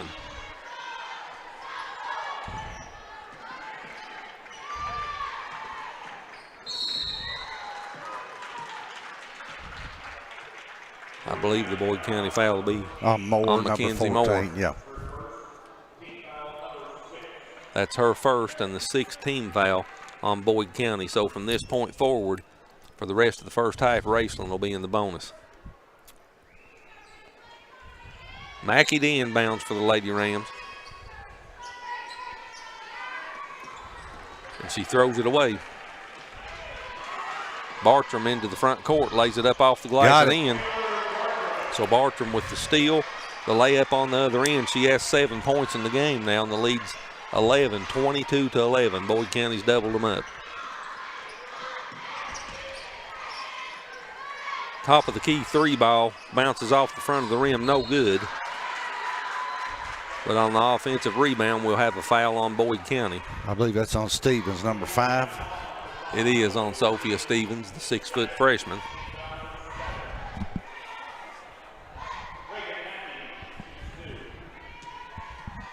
So Reagan Mackey, the 5'6 sophomore, is at the free throw line for Raceland. 55.4% on the season. She misses her first one. Raceland's now 3 of 5 as a team here in the first half from the free throw line. Mackey misses them both, and Bartram gets the rebound for Boyd County. Moore, 3-ball left wing, good. Good shot for Mackenzie Moore. The 5'5" sophomore with the triple, and the lead's 14, 25-11.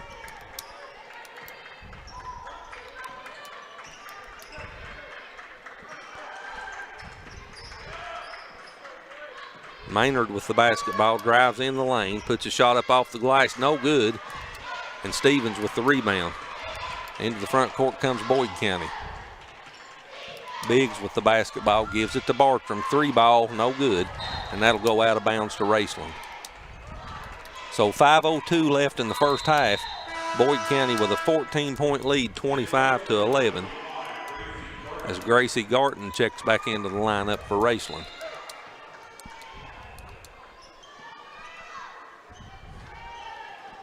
Broughton with the basketball for Raceland. Gets it into the front court. Finds Garton in the paint. She gives it back to Mackey, and she loses good steal. it. So here comes Boyd County. Bartram into the front court. Neese tried the three. It was blocked. They're not afraid to put it up, I can tell you No, that. they're not. It don't matter if it's from 19 or 29. That's the same spot she hit it from the end of the first period. Yep. Broughton into the front court now for Raceland. They trail by 14, 25-11. Garton on the right wing. They work the ball all the way around the circle to Good Mackey. defense. And Good another defense. turnover for Raceland. Bartram misses the bunny in the lane, and here comes Raceland the other way. There's a steal. Bartram comes behind her and picks her pocket. She's all over the floor, isn't she? She sure is. Moore drains another three, but the whistle blows. The coach called timeout. It's a 30-second timeout for Pete Fraley. We'll take it with him. We'll be back to Morehead right after this.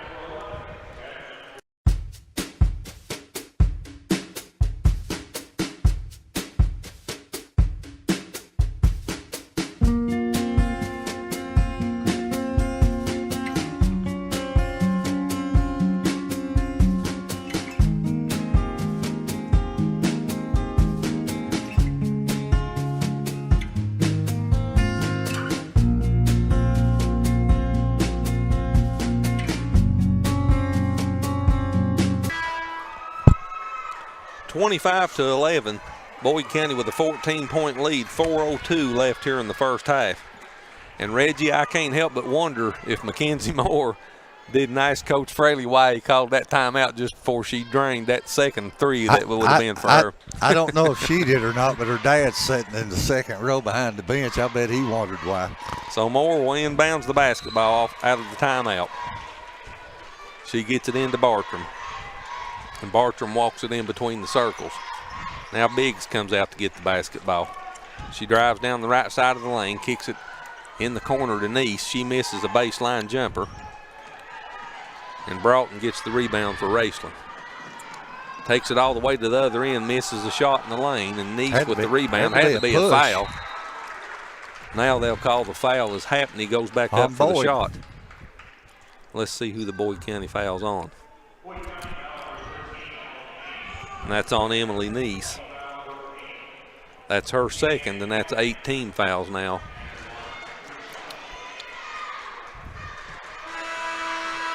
First free throw's up and no good for Happney.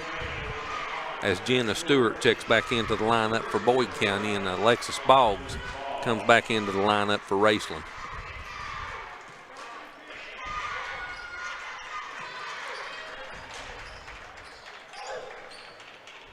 (25-12) now, the lead 13 for Boyd County.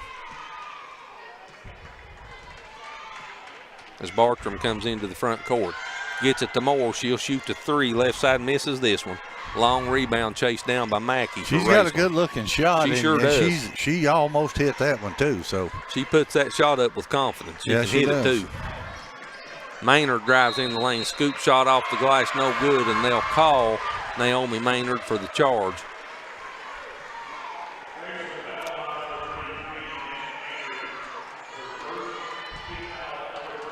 That's her first and only the third team foul on Raceland here in the first half. So into the front court comes Boyd County with a 13-point lead, 25-12. Biggs fakes the three at the top of the circle, drives down the right side of the lane, and she's fouled as she puts her shot up. This Boyd County team, Chris, is going to be good for the years to come. They've got a good young squad. Biggs just a sophomore this year.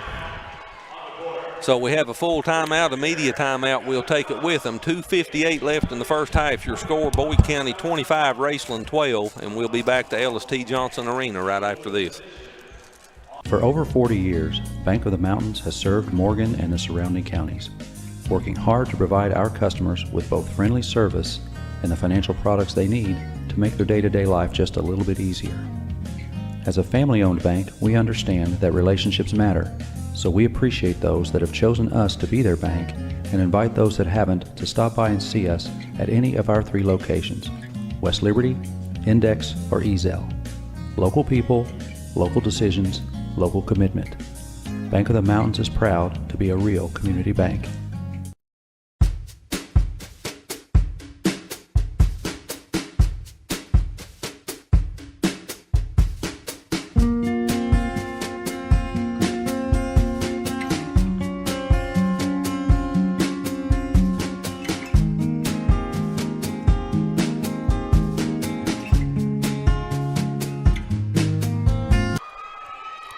Audrey Biggs at the free throw line for Boyd County as we come back out of the media timeout. Biggs with 5 points in the first half. This is her first trip to the free throw line where she shoots 76.8% on the season. She's the best free throw shooter for Boyd County. They shoot 65.8% as a team, and Biggs misses the first free throw.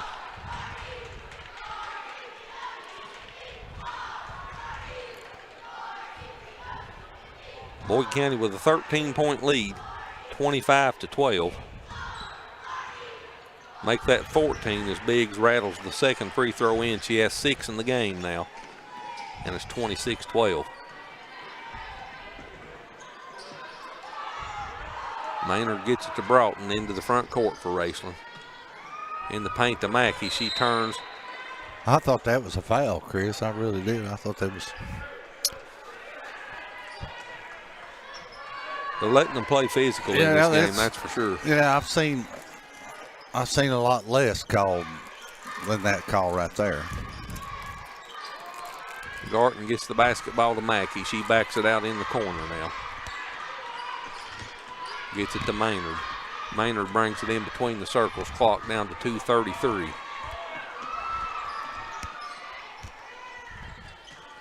Alexis Boggs with the basketball. Back to Maynard. Now to Mackey. Mackey top of the key. There's another turnover for Raceland, number 16 in the first half. Here comes Bartram into the front court. Biggs 3-ball right wing, air ball out of bounds. So the basketball goes back over to Raceland. They trail by 14. Boyd County shooting 36% now from the field in the first half on 10 of 28 after that shot. Boyd County's missed their last 6 field goals. Raceland's had 8 turnovers in the last 5 minutes and 11 seconds of this game.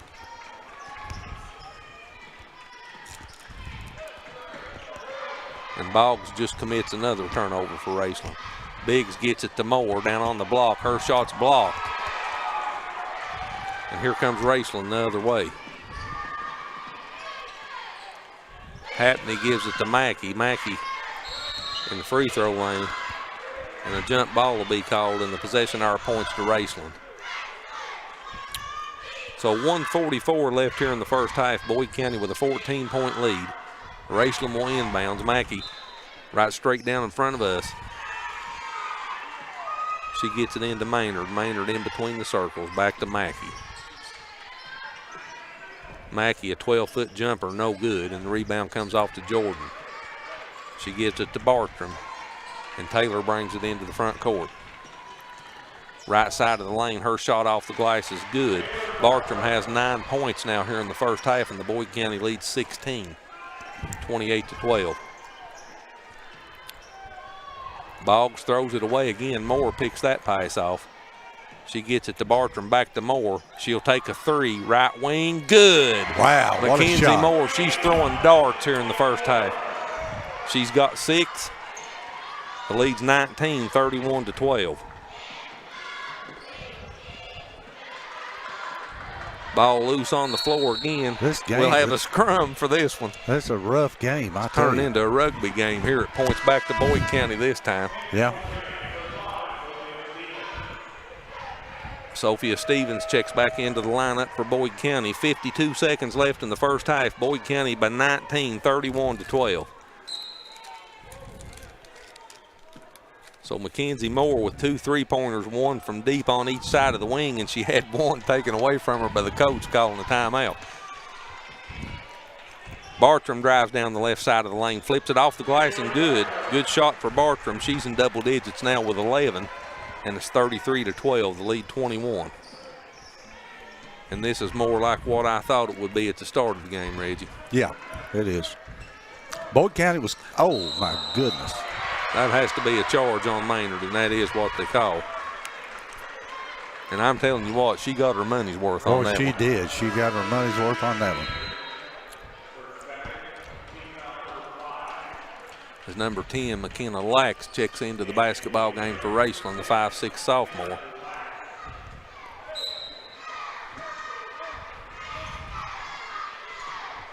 And Chris, Boyd County, you know, they haven't burned up. I mean, they're 6 for 16 from three-point line, 13 for 32 field goals, so they haven't shot the ball real well.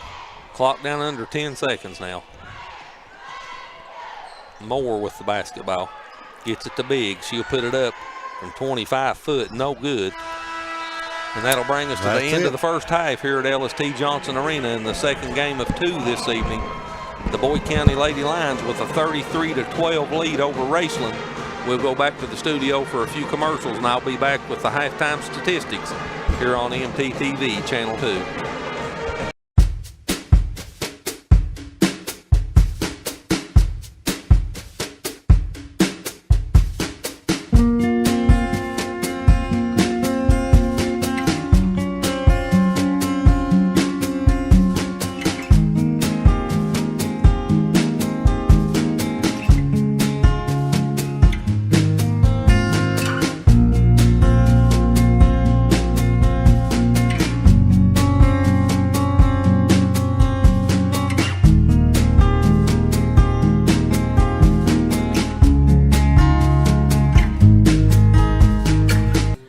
Are you a 2022 high school senior planning to attend Morehead State University?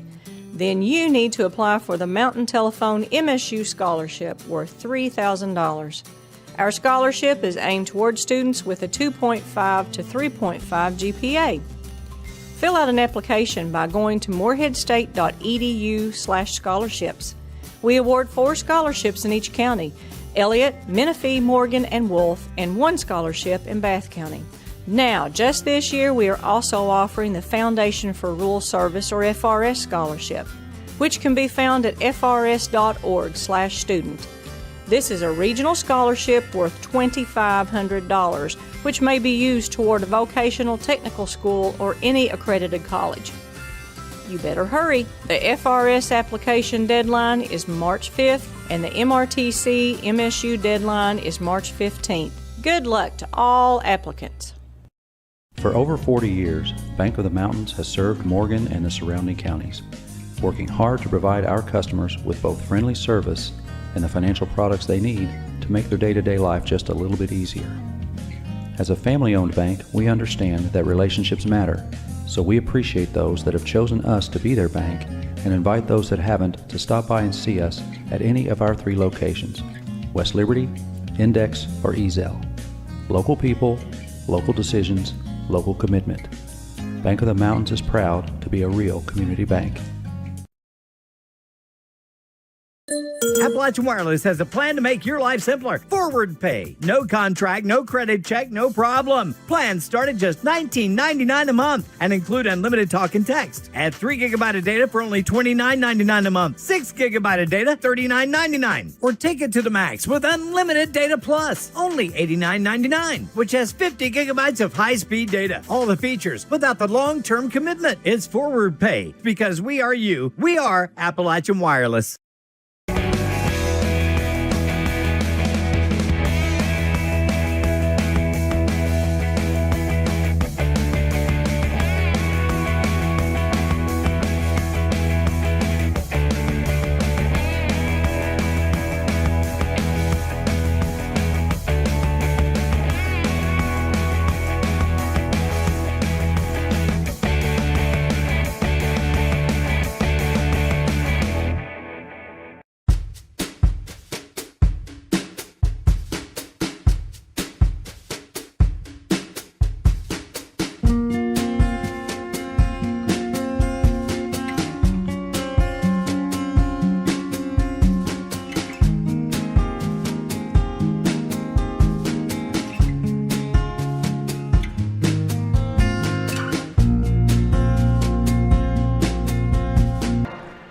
Back here at Ellis T. Johnson Arena, Boyd County leads by 21 here at the break, 33-12 over Raceland. Let's take a look at some of the statistics from the first half.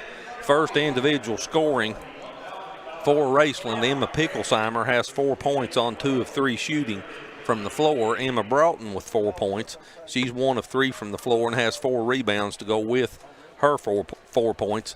2 points for Cyan Hapney, the 5'3" junior. She has 4 rebounds to go with her 2 points, and 2 points for Naomi Maynard to round out the 12 points in scoring for Raceland in the first half. For the Boyd County Lady Lions, they were led in scoring by Taylor Bartram in the first half with 11 points. The 5'9" sophomore shot 5 of 9 from the floor. She was 1 of 3 from behind the three-point line, and she pulled down 2 rebounds to go with those 11 points. Emily Neese, the 5'6" freshman, had 8 points on 3 of 7 from the floor, 2 of 6 from downtown for Emily Neese. Audrey Biggs with 6 points. Biggs shooting 2 of 9 from the field, 1 of 4 from behind the three-point line. She split a pair of free throws and had 3 rebounds to go with those 6 points. And 6 points for Mackenzie Moore, the 5'5" sophomore, on 2 of 5 shooting from the floor. She was 2 of 3 from behind the three-point line, and Moore had 6 points in the first half. That rounds out the 33 points in scoring for Boyd County. Take a look at some of the team statistics. Raceland shot 31% on 4 of 13 from the floor. They was 0 of 3 from behind the three-point line, 50% from the charity stripe on 4 of 8 shooting. Raceland with 20 turnovers in the first half, and Boyd County converted those into 20 points on their end of the floor. So 20 of the 33 Boyd County points in the first half, they got those off of Raceland turnovers. 17 total rebounds for Raceland in the first half, 13 of those on the defensive end, 4 offensive rebounds, 1 second change point, no points off the bench, 6 points in the paint for Raceland, no fast break points. They had 2 blocks, 2 steals, and 1 assist. For Boyd County, they shot 39% from the floor in the first half on 13 of 33. They was 35% from downtown, 6 of 17. And the Lady Lions was 50% from the free throw line. They got there only twice. They made 1 of them. 7 turnovers for Boyd County in the first half. Raceland converted those into 5 points on their end. Boyd County with 13 rebounds, 6 on the defensive end, 7 on the offensive end of the floor. And the Lady Lions had 5 second chance points. They had 6 points off the bench. Those belonged to Mackenzie Moore.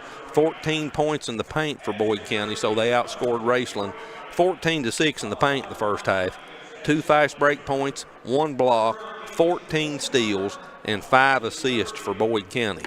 This game was never tied. We had 1 lead change, and Boyd County led for 10 minutes and 32 seconds of the first half, and they lead by 21, 33-12 here at halftime. Boyd County outscored Raceland 18-8 in the first period, and they outscored them 15-4 in the second period, and that's where we stand at halftime, 33-12. We're less than 3 minutes away from tip-off of the second half. We'll go back to the studio, get in a couple of commercials, and then we'll be here to close this second half out between Boyd County and Raceland at L.S.T. Johnson Arena.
You can have full control of your network with MRTC Total Command.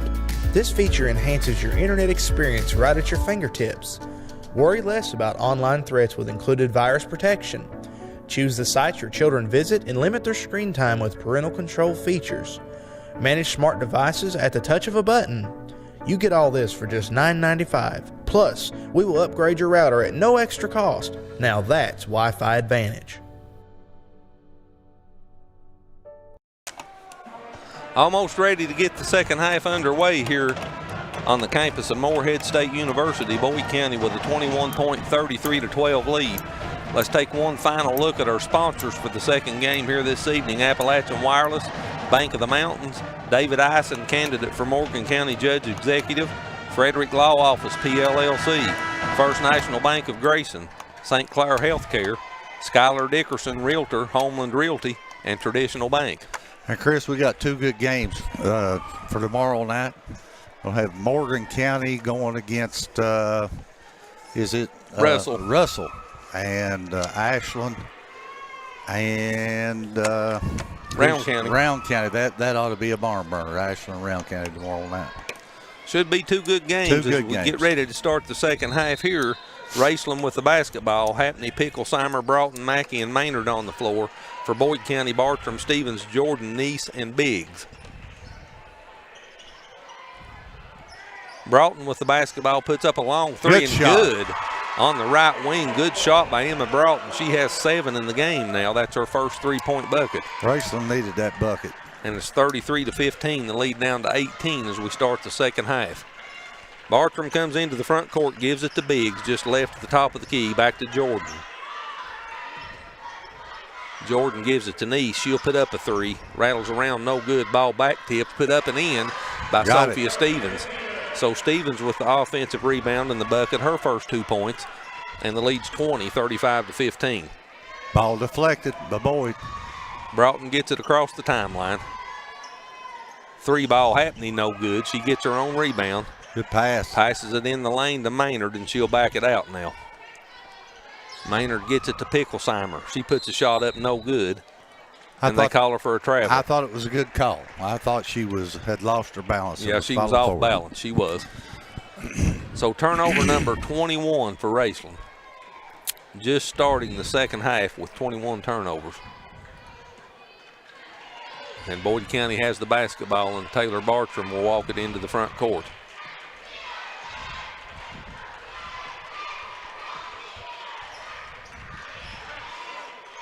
She gets it to Stevens. Stevens gets it to Jordan. She comes out in between the timelines. Picklesheimer on her, gets it to Biggs. Biggs kicks it to Neese. Neese to Jordan now down in the right corner. She comes back out top of the key to Bartram. Bartram down the left side of the lane. Kicked it back out to Biggs, but they call Bartram for the travel. They collided too. Their heads collided. And yeah, Bartram's hurt. Chris, they hit hard. Here's an interesting stat. Stats don't always tell the true story of the way things are. In the first half, Raceland out-rebounded Boyd County 18-14, and they're down 20. So, well, those 18 rebounds was canceled out by those 20 turnovers. Exactly. Jenna Stewart checks into the lineup for Boyd County as Raceland gets the basketball into the front court. Picklesheimer. Long three, no good by Maynard, and the rebound comes off to Neese. Here comes Neese into the front court for Boyd County. Right wing gives it to Biggs in between the circles. Biggs dumps it down to Jordan in the paint. She spins to her right, puts a shot up off the glass, no good, but she's fouled and will go to the free throw line. Boyd County's got a lot of height. They've got 2 6-footers on the floor. So Jasmine Jordan, the 6-foot sophomore, goes to the free throw line where she shoots 71.4% on the season. That's her first trip to the charity stripe this evening. First free throw up and good. That's only the third free throw for Boyd County. They're 2 of 3 from the line. Jordan has 3 points now as Garton checks back into the lineup for Raceland. And Bartram comes back into the lineup for Boyd County. Jordan makes both her free throws. She has 4 in the game now. And the Boyd County leads 22-37-15. They're going to have to hurry to get this ball across the line. Yeah, they sure are. And they lose it. And Bartram puts her shot up no good in the lane, but she's fouled by Emma Broughton, and Bartram will go to the free throw line for Boyd County, the 5'10 sophomore. She has 11 points to lead all scorers in the game. This is her first trip to the free throw line this evening. She shoots 56.8% on the season coming into this game. The Boyd's just played full court, Chris, the whole game. They've pressed full court the whole game. And it's took its toll on Raceland. You can tell it's just getting harder each trip to get the ball across half court. Bartram with 12 points now. She makes the first of 2, and her second one's up and good. Got it. So she makes them both. She has 13 points in the game, and the lead's 24. Timeout, Boyd County. Boyd County takes a timeout. It's a 30-second one. We'll take it with them right quick. We'll be back to Morehead right after this.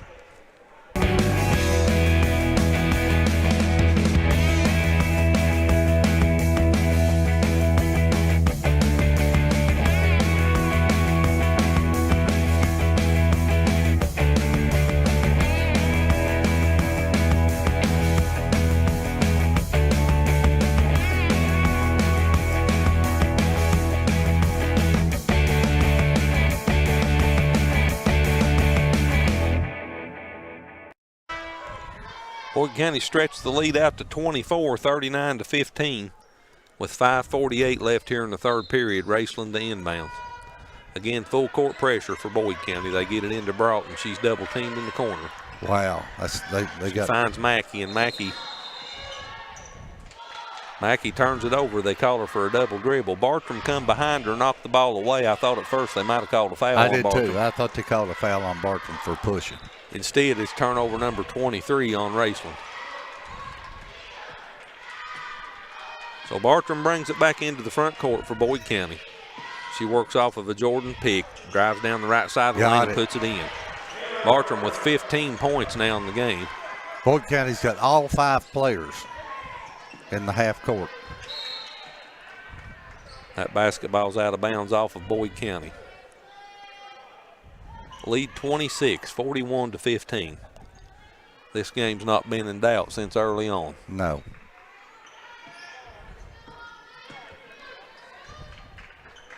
Mackey in the front court. Gives it off to Broughton. Broughton picks up her dribble, hands it back to Hapney. Hapney to Maynard. Maynard to Mackey. 3-ball left wing, no good. Rebound Jordan. She hands it to Biggs, and Audrey will bring it into the front court for Boyd County. Clock down under 5 minutes now left in the third period.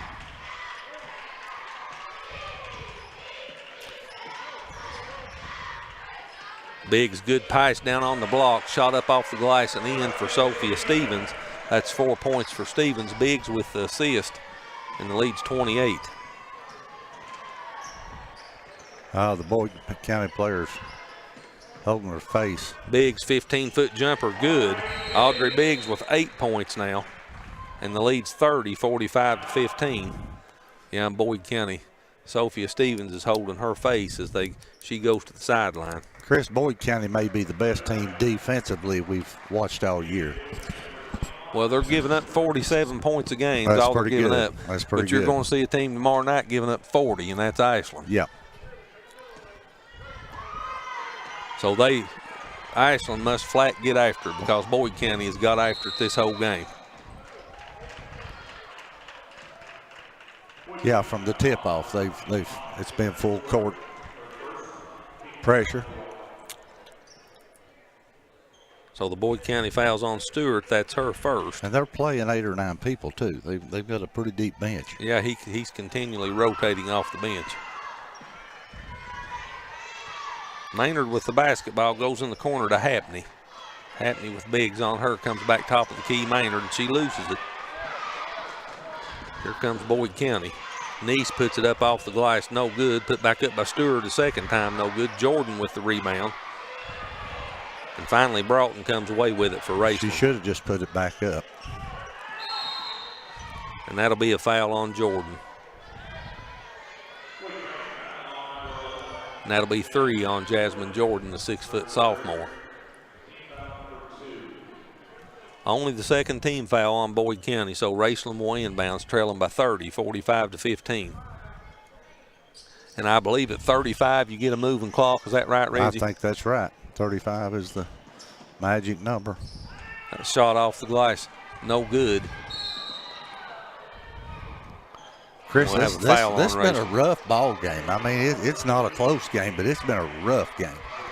That foul was on Happney. That's her first, the third team foul on Raceland, and it has been a very rough game.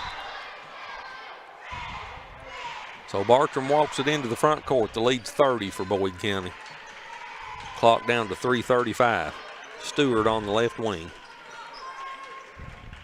Gets it down on the block to Biggs. She goes up and she's fouled. And you know, that's something right there. Boyd County's not done that all. I haven't seen them do it this game till just then.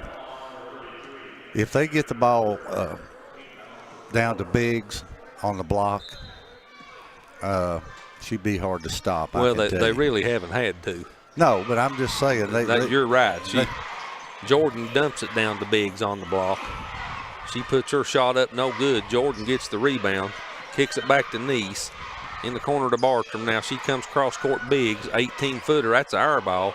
Stewart grabs it. Neese with the basketball, kicks it back out to Bartram. Fourth time now they'll try to score. Jordan in the lane, off the glass, no good. Fifth time, Biggs up and in. Yeah.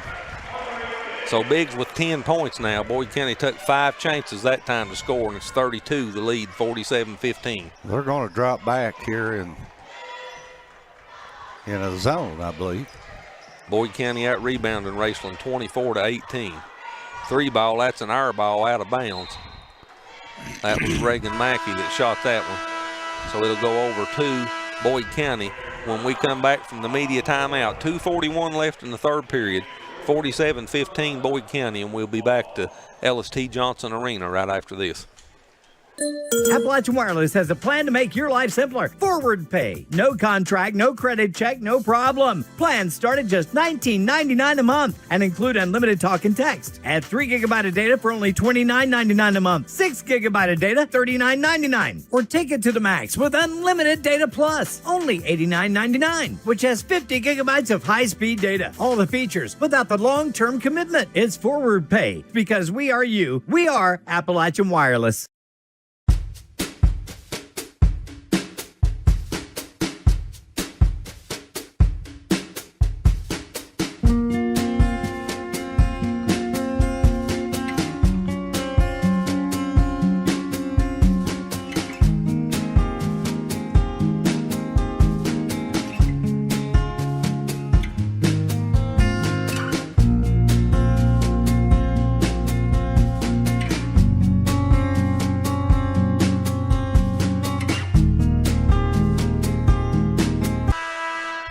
Semifinals of the girls' side of the regional bracket will be played here on Friday evening at LST Johnson Arena.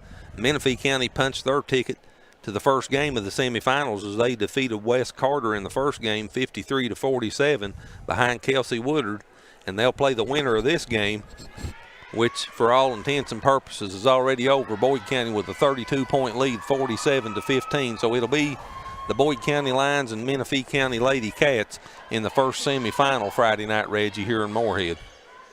Well, and Menifee's going to have their hands full. I mean, there's no doubt about that, but Menifee was able to play a bad first half and still win, and I think that's a sign of a good team. That's a sign of a good basketball team. They struggled, but they never did give up. Yeah. And at the end, they pulled it out. Bartram puts a shot up, no good, off balance, but gets her own rebound and kicks it back out to Neese. Neese, 15-foot jumper, left side of the lane, no good. Bartram with the rebound, back to Neese. Third time on this possession. Shot up and in. Third time's the charm, that's right. Neese with the bucket from 15 foot. She has 10 in the game now. She's in double digits, along with Audrey Biggs and Bartram for Boyd County, and the lead's 34. So we're one more point away. 35-point lead, and the clock will continue to roll in. We're down under 2 minutes now left in the third period. Happney with the basketball. Comes near side to Broughton. Mackey in the lane, puts a shot up and in. It's been a long dry spell for Raceland. They needed that bucket. First 2 points for Mackey. And Boyd County's on a 16-2 run over the last 5 minutes and 39 seconds.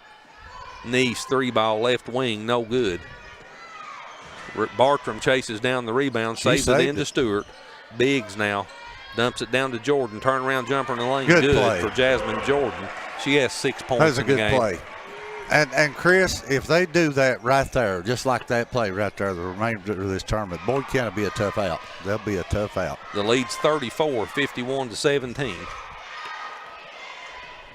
It's just not as fun to hit them 4-foot shots as Look it is. what a hustle play by Bartram. She almost saved that basketball. She steps on the baseline, so it'll stay with Raceland. As Bailey Burney, the 5'4" freshman, checks into the lineup for Boyd County. Number 14. 56.1 seconds left on the clock. Mackey to inbounds. Number 14, Mackenzie Moore, checks into the lineup for Boyd County. Excuse me, it's been a long evening.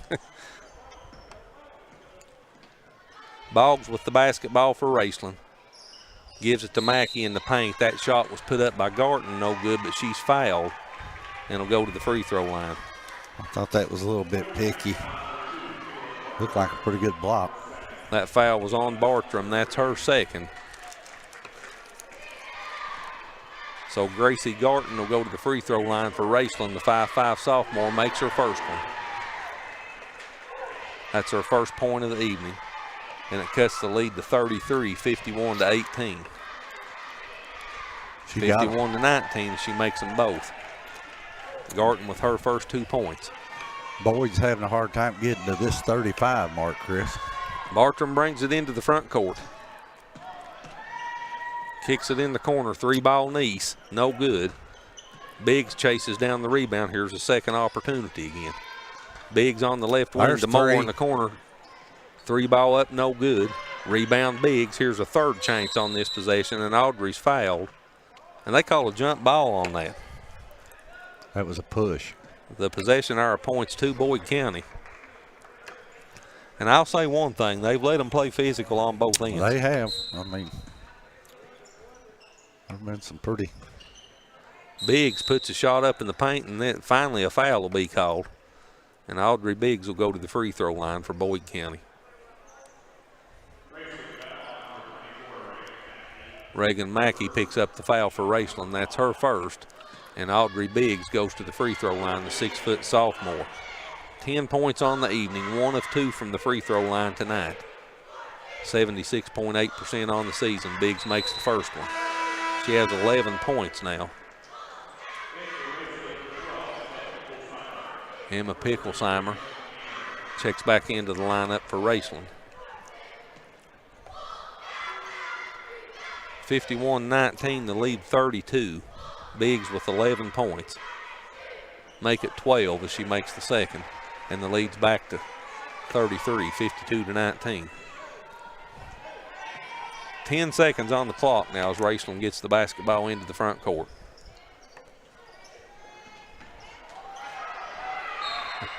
That basketball's out of bounds. It'll stay with Raceland.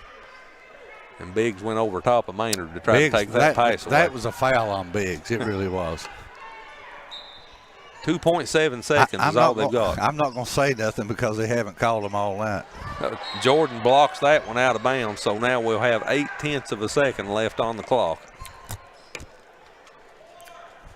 And that's just barely enough time for a catch and shoot of that. Picklesheimer will throw it in. And we come to the end of the third period here at LST Johnson Arena in the nightcap of 2. Your score, Boyd County 52, Raceland 19. And we'll be back with the fourth quarter action on MTTV Channel 2 right after this. You can have full control of your network with MRTC Total Command. This feature enhances your internet experience right at your fingertips. Worry less about online threats with included virus protection. Choose the sites your children visit and limit their screen time with parental control features. Manage smart devices at the touch of a button. You get all this for just $9.95. Plus, we will upgrade your router at no extra cost. Now that's Wi-Fi Advantage.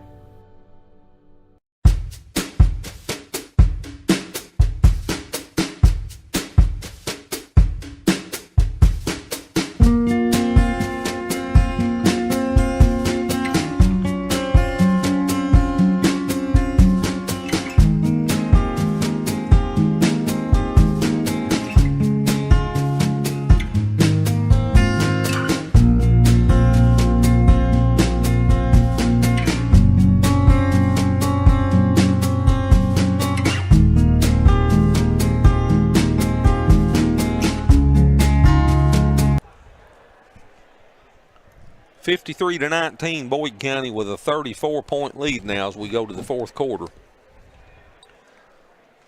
Looks like Hapney, Picklesheimer, Broughton, Mackey, and Maynard will be on the floor for Raceland.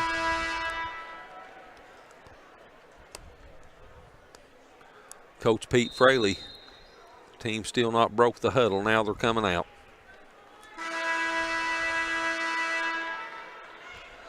And it looks like Bartram, Stevens, Jordan, Neese, and Biggs on the floor for Boyd County to start the fourth quarter. So a 34-point lead. Boyd County outscored Raceland 20-7 in the third period. Moore's in the game, Chris, number 14. Yeah, she is. They're slow to update these lineups here on this automatic score system. We've got Bartram, Jordan, Neese, Moore, and Biggs on the floor for Boyd County. Almost a steal. That shot up off the glass and good for Emma Picklesheimer. She has 6 points in the game. And the lead's 32, 53-21. 3-point bucket here would make it 35. Biggs just left side of the top of the key. Works off of the Jordan screen, gives it to Moore. Right corner three, no good. Rebound Neese. Here we go with another extended possession. Second time into Jordan. Jordan crosses to Biggs. She loses it. Turnover Boyd County. Here comes Raceland into the front court. Good and steal. Neese deflects that to Bartram. And Raceland turns it over, and then Boyd County gives it right back. Gives it right back to him. So 59 seconds into the fourth period, 53-21, Boyd County.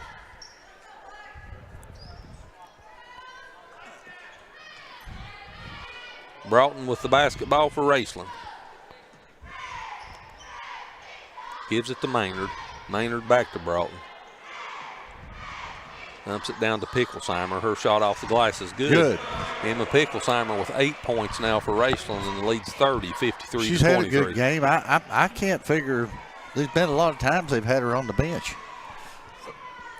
Bartram comes into the front court, gives it to Biggs. Biggs in between the circles comes to Jordan. Jordan gives it to Moore. Moore Good finds pass. Bartram. Her scoop shot's up, no good, but she's fouled. And Taylor Bartram should go to the free throw line to shoot two.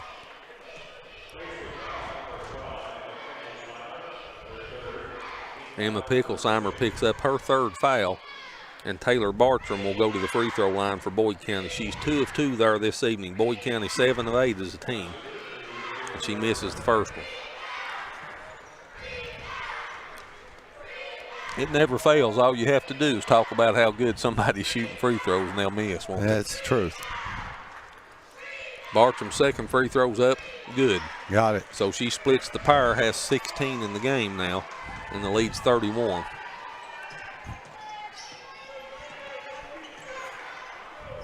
Almost intercepted. Long 3, Broughton, no good. Rebounds chased down by Moore. Moore gives it to Biggs, and Audrey will bring it into the front court for Boyd County. She'll take a 3, left side, that was partially blocked. I started to say that was 6 foot short. I didn't see the deflection. It was deflected. Boggs picked it up. She's in trouble.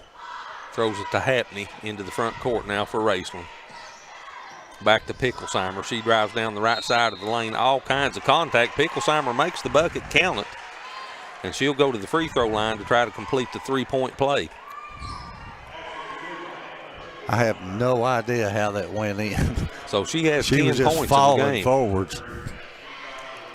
10 points in the game for the 5'8 freshman, 58.4% from the free throw line on the season. And she misses the free throw, and Neese gets the rebound for Boyd County. She gives it to Bartram, and Bartram will walk it into the front court. 54-25, 29-point lead.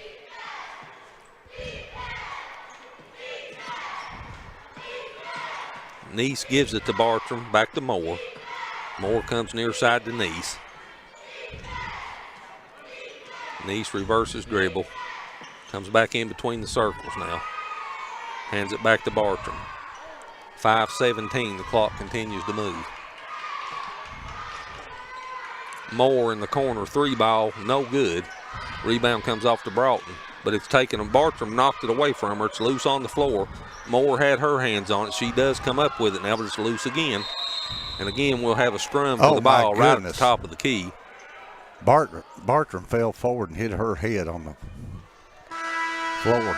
The possession arrow points to Boyd County. You could hear that all the way up here. As Sophia Stevens checks back into the lineup for Boyd County, and Reagan Mackey for Raceland. So Moore will inbound right in front of us here on the side. 4:59 left in the ball game. 54-25, Boyd County. And Gracie Garton checks back into the lineup for Raceland. And just so the fans at home know, we thought they were going to hit the 35 mark lead, and when there's a 35-point lead, the clock continues to run. It don't stop. Biggs, top of the key, gives it to Moore, 3-ball. No good. Bartram saves it inbounds, but inbounds to Broughton, and here she comes the other way. She gets it across the timeline. Long 3 for Maynard. What a three. No good. Rebound Biggs. She shot that from the hash 30 mark. foot. Or more.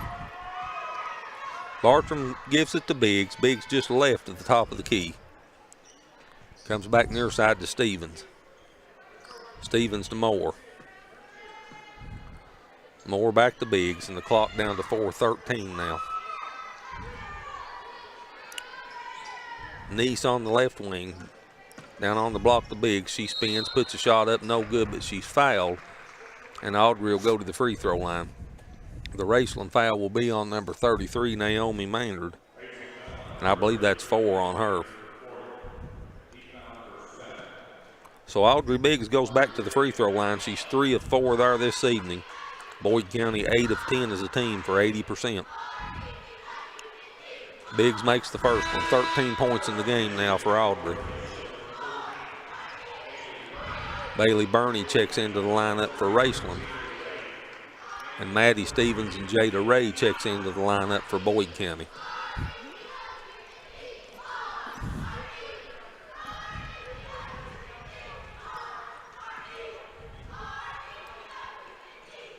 Biggs misses the second free throw. Stevens got her hands on it but couldn't hold it. It goes out of bounds over to Raceland. Mila Hamilton, the 5'9 freshman, checks into the lineup for Boyd County. So Ray, Stevens, Moore, and Hamilton on the floor for Boyd County. Maddie Stevens and Sophia Stevens both on the floor for the Lady Lions. Bernie, Broughton, Mackey, Maynard, and Garton on the floor for Raceland. Broughton with the basketball right now. Gives it to Maynard. Her shot up in the lane, no good. Good rebound. Mackey got the offensive rebound, went back up, and we'll have a foul on Boyd County. I believe that's on Mila Hamilton. No, it's on Mackenzie Moore. That's her second. So Reagan Mackey goes to the free throw line, the 5'6" sophomore, 55.4%. Mackey makes her first one. 3 points in the game for her now. And the lead's down to 30, 55-26, I'm sorry. Second free throw's up and no good. And the rebound comes off to Ray for Boyd County. So a 29-point lead for Boyd County as they have the basketball in the front court. The clock down to 3:25.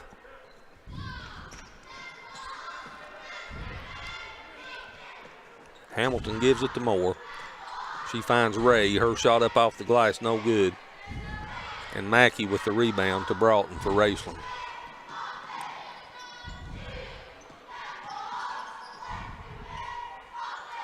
Broughton top of the key with Ray on her. Puts a shot up in the lane, no good, but she's fouled, and Emma will go to the free throw line for 2. Foul's going to be on Moore. So Moore will pick up her third foul. And Emma Broughton will go to the free throw line. She's been there twice this evening, and she's made them both. And she misses the first one. So the lead remains at 29, 55-26. As Picklesheimer and Thomas checks into the lineup for Raceland. Broughton splits the pair. She has 8 in the game now. And the lead's 28, 55-27. Jada Ray into the front court. Gives it to Stevens. Stevens to Hamilton, to Moore, top of the key. And she loses it. Turnover for Boyd County. Here comes Raceland. Bernie misses the layup, and Ray gets the rebound for Boyd County. Jada into the front court. Clock down to 2:31 now.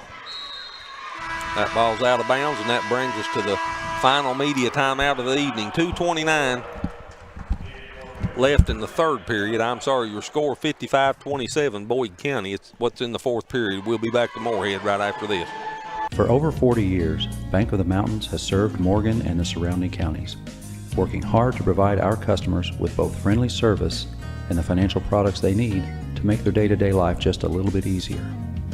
As a family-owned bank, we understand that relationships matter, so we appreciate those that have chosen us to be their bank and invite those that haven't to stop by and see us at any of our 3 locations, West Liberty, Index, or Ezell. Local people, local decisions, local commitment. Bank of the Mountains is proud to be a real community bank.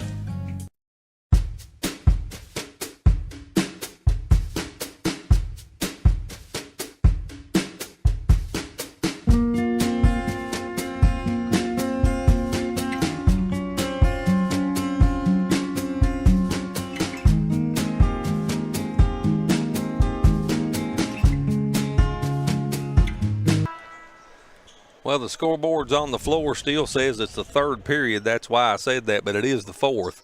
55-27, Boyd County with a 28-point lead and the basketball. Ray in between the circles. Gives it to Stevens. Ray, Stevens, Ramey, Gilbert, and Hamilton on the floor for Boyd County. Good steal. Boyd County turnover. Oh, that Bernie misses the layup. That should be fouled. an intentional foul. She pushed her hard. I mean, it makes you see how the referee calls it. He's just giving her 2 shots, but that should have been intentional. I think the Raceland coach is saying that to him right now, too. That foul was on Ramey. That's her first. And Bailey Burney goes to the free throw line. The 5'4" freshman misses her first free throw. 56.2% on the season. Delaney Witt checks into the lineup for Raceland, the 5'7" sophomore. Burney's second free throw's up, no good. And Ray picks up the basketball for Boyd County. Her shot off the glass, no good. And a jump ball will be called. The possession arrow points to Raceland. So down under 2 minutes now, minute 58. 55-28, Boyd County with a 27-point lead.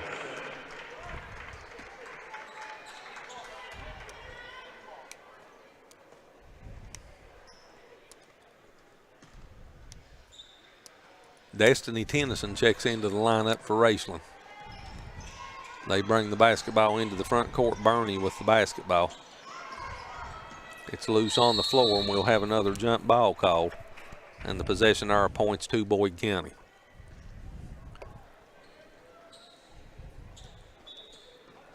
So Raceland trails 55-27. They're shooting 28% in the game from the field, and they've committed 26 turnovers. As Boyd County has the basketball, Hamilton gives it to Christian. Stevens three ball, no good. Rebound comes off to Tennyson for Raceland, and she's fouled. It's going to take a long time to play this last minute and a half, Chris. Oh, my goodness. Nyla Hamilton picks up the foul for Boyd County. That's her first.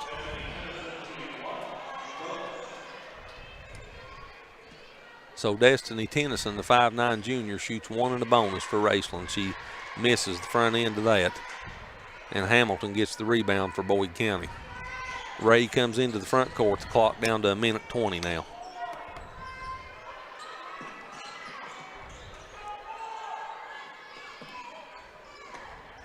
Hamilton with the basketball. Gives it to Christian.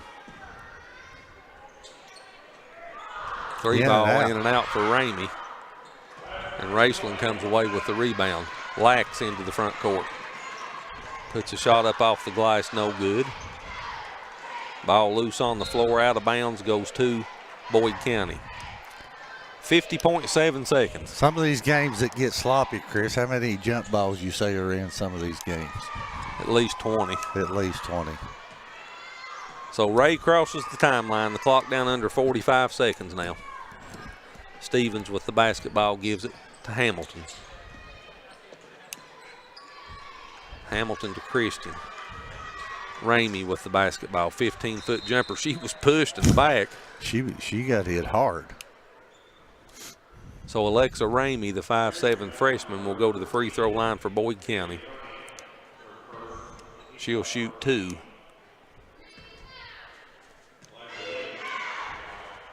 Her first trip to the free throw line this evening, misses the first one.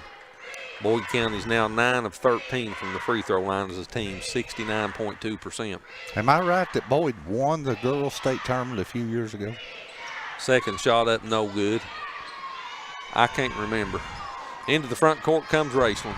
I know Wes Carter did one year when Hawk Brown was coach.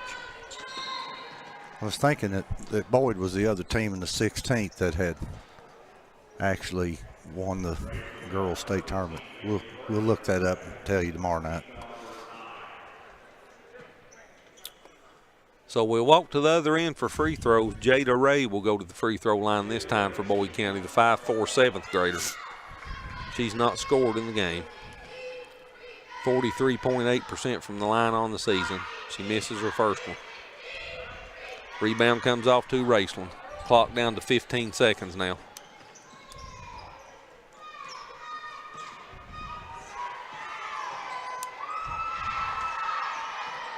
There's another turnover for Raceland.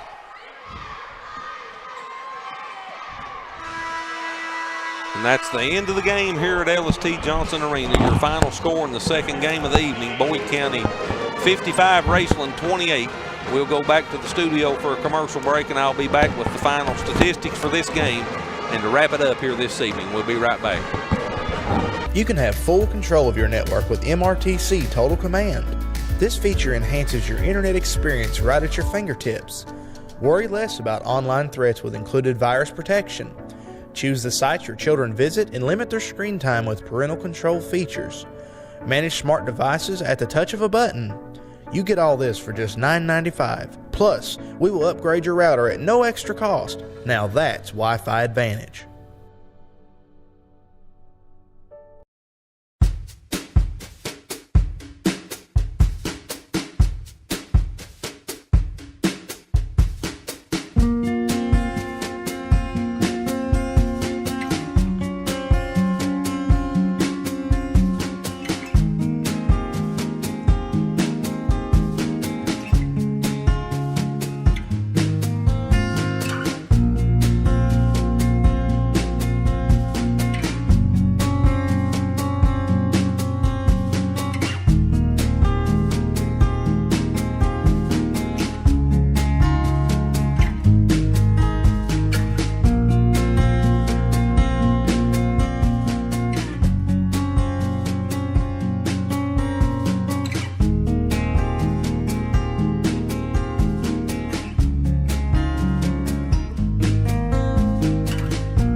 Well, we've got 14 games total that makes up the 16th region tournament here. 7 on the boys' side, 7 on the girls' side. We've got the first 2 in the books tonight as the final here in the second game of this first session. Boyd County 55, Raceland 27. Boyd County advances to the girls' semifinals on Friday evening. They'll play the first game. They'll take on the winner of the first game here earlier this evening.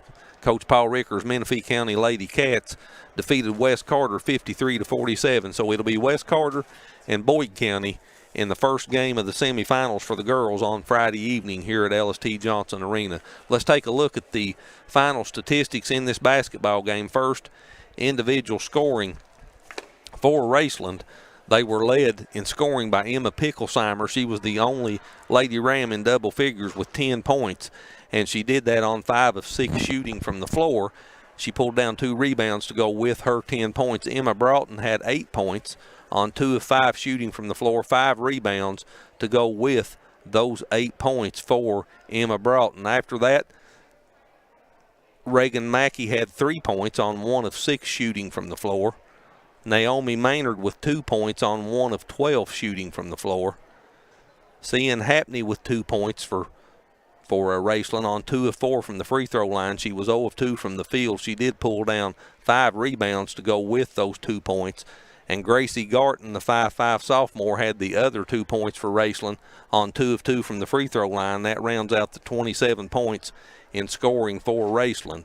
For Boyd County, they placed 3 players in double figures. They were led by the 5'9" sophomore Taylor Bartram. She scored 16 points on 6 of 11 shooting from the field, 3 of 4 from the floor, or from the free throw line, 1 of 3 from behind the three-point line, and Bartram pulled down 6 rebounds to go with her 16 points. 13 points for Audrey Biggs. Biggs was 4 of 14 from the field, 1 of 6 from behind the three-point line, 4 of 6 from the free throw line, and Biggs pulled down 8 rebounds to go with her 13 points. Emily Neese had 10 points, the other Boyd County Lady Lion in double figures, 4 of 13 shooting from the field, 2 of 9 from behind the three-point line, and Nice with 4 rebounds to go with her 10 points. 6 points for Jasmine Jordan. Jordan 2 of 4 from the field, 2 of 2 from the free throw line, and Jordan with 10 rebounds to go with her 6 points. Mackenzie Moore with 6 points on 2 of 9 shooting from the floor, 2 of 7 from behind the three-point line, and Mackenzie with 1 rebound to go with her 6 points. 4 points for Sophia Stevens on 2 of 2 shooting from the field, and Stevens with 2 rebounds to go with her 4 points, and that rounds out the 55 points in scoring for Boyd County.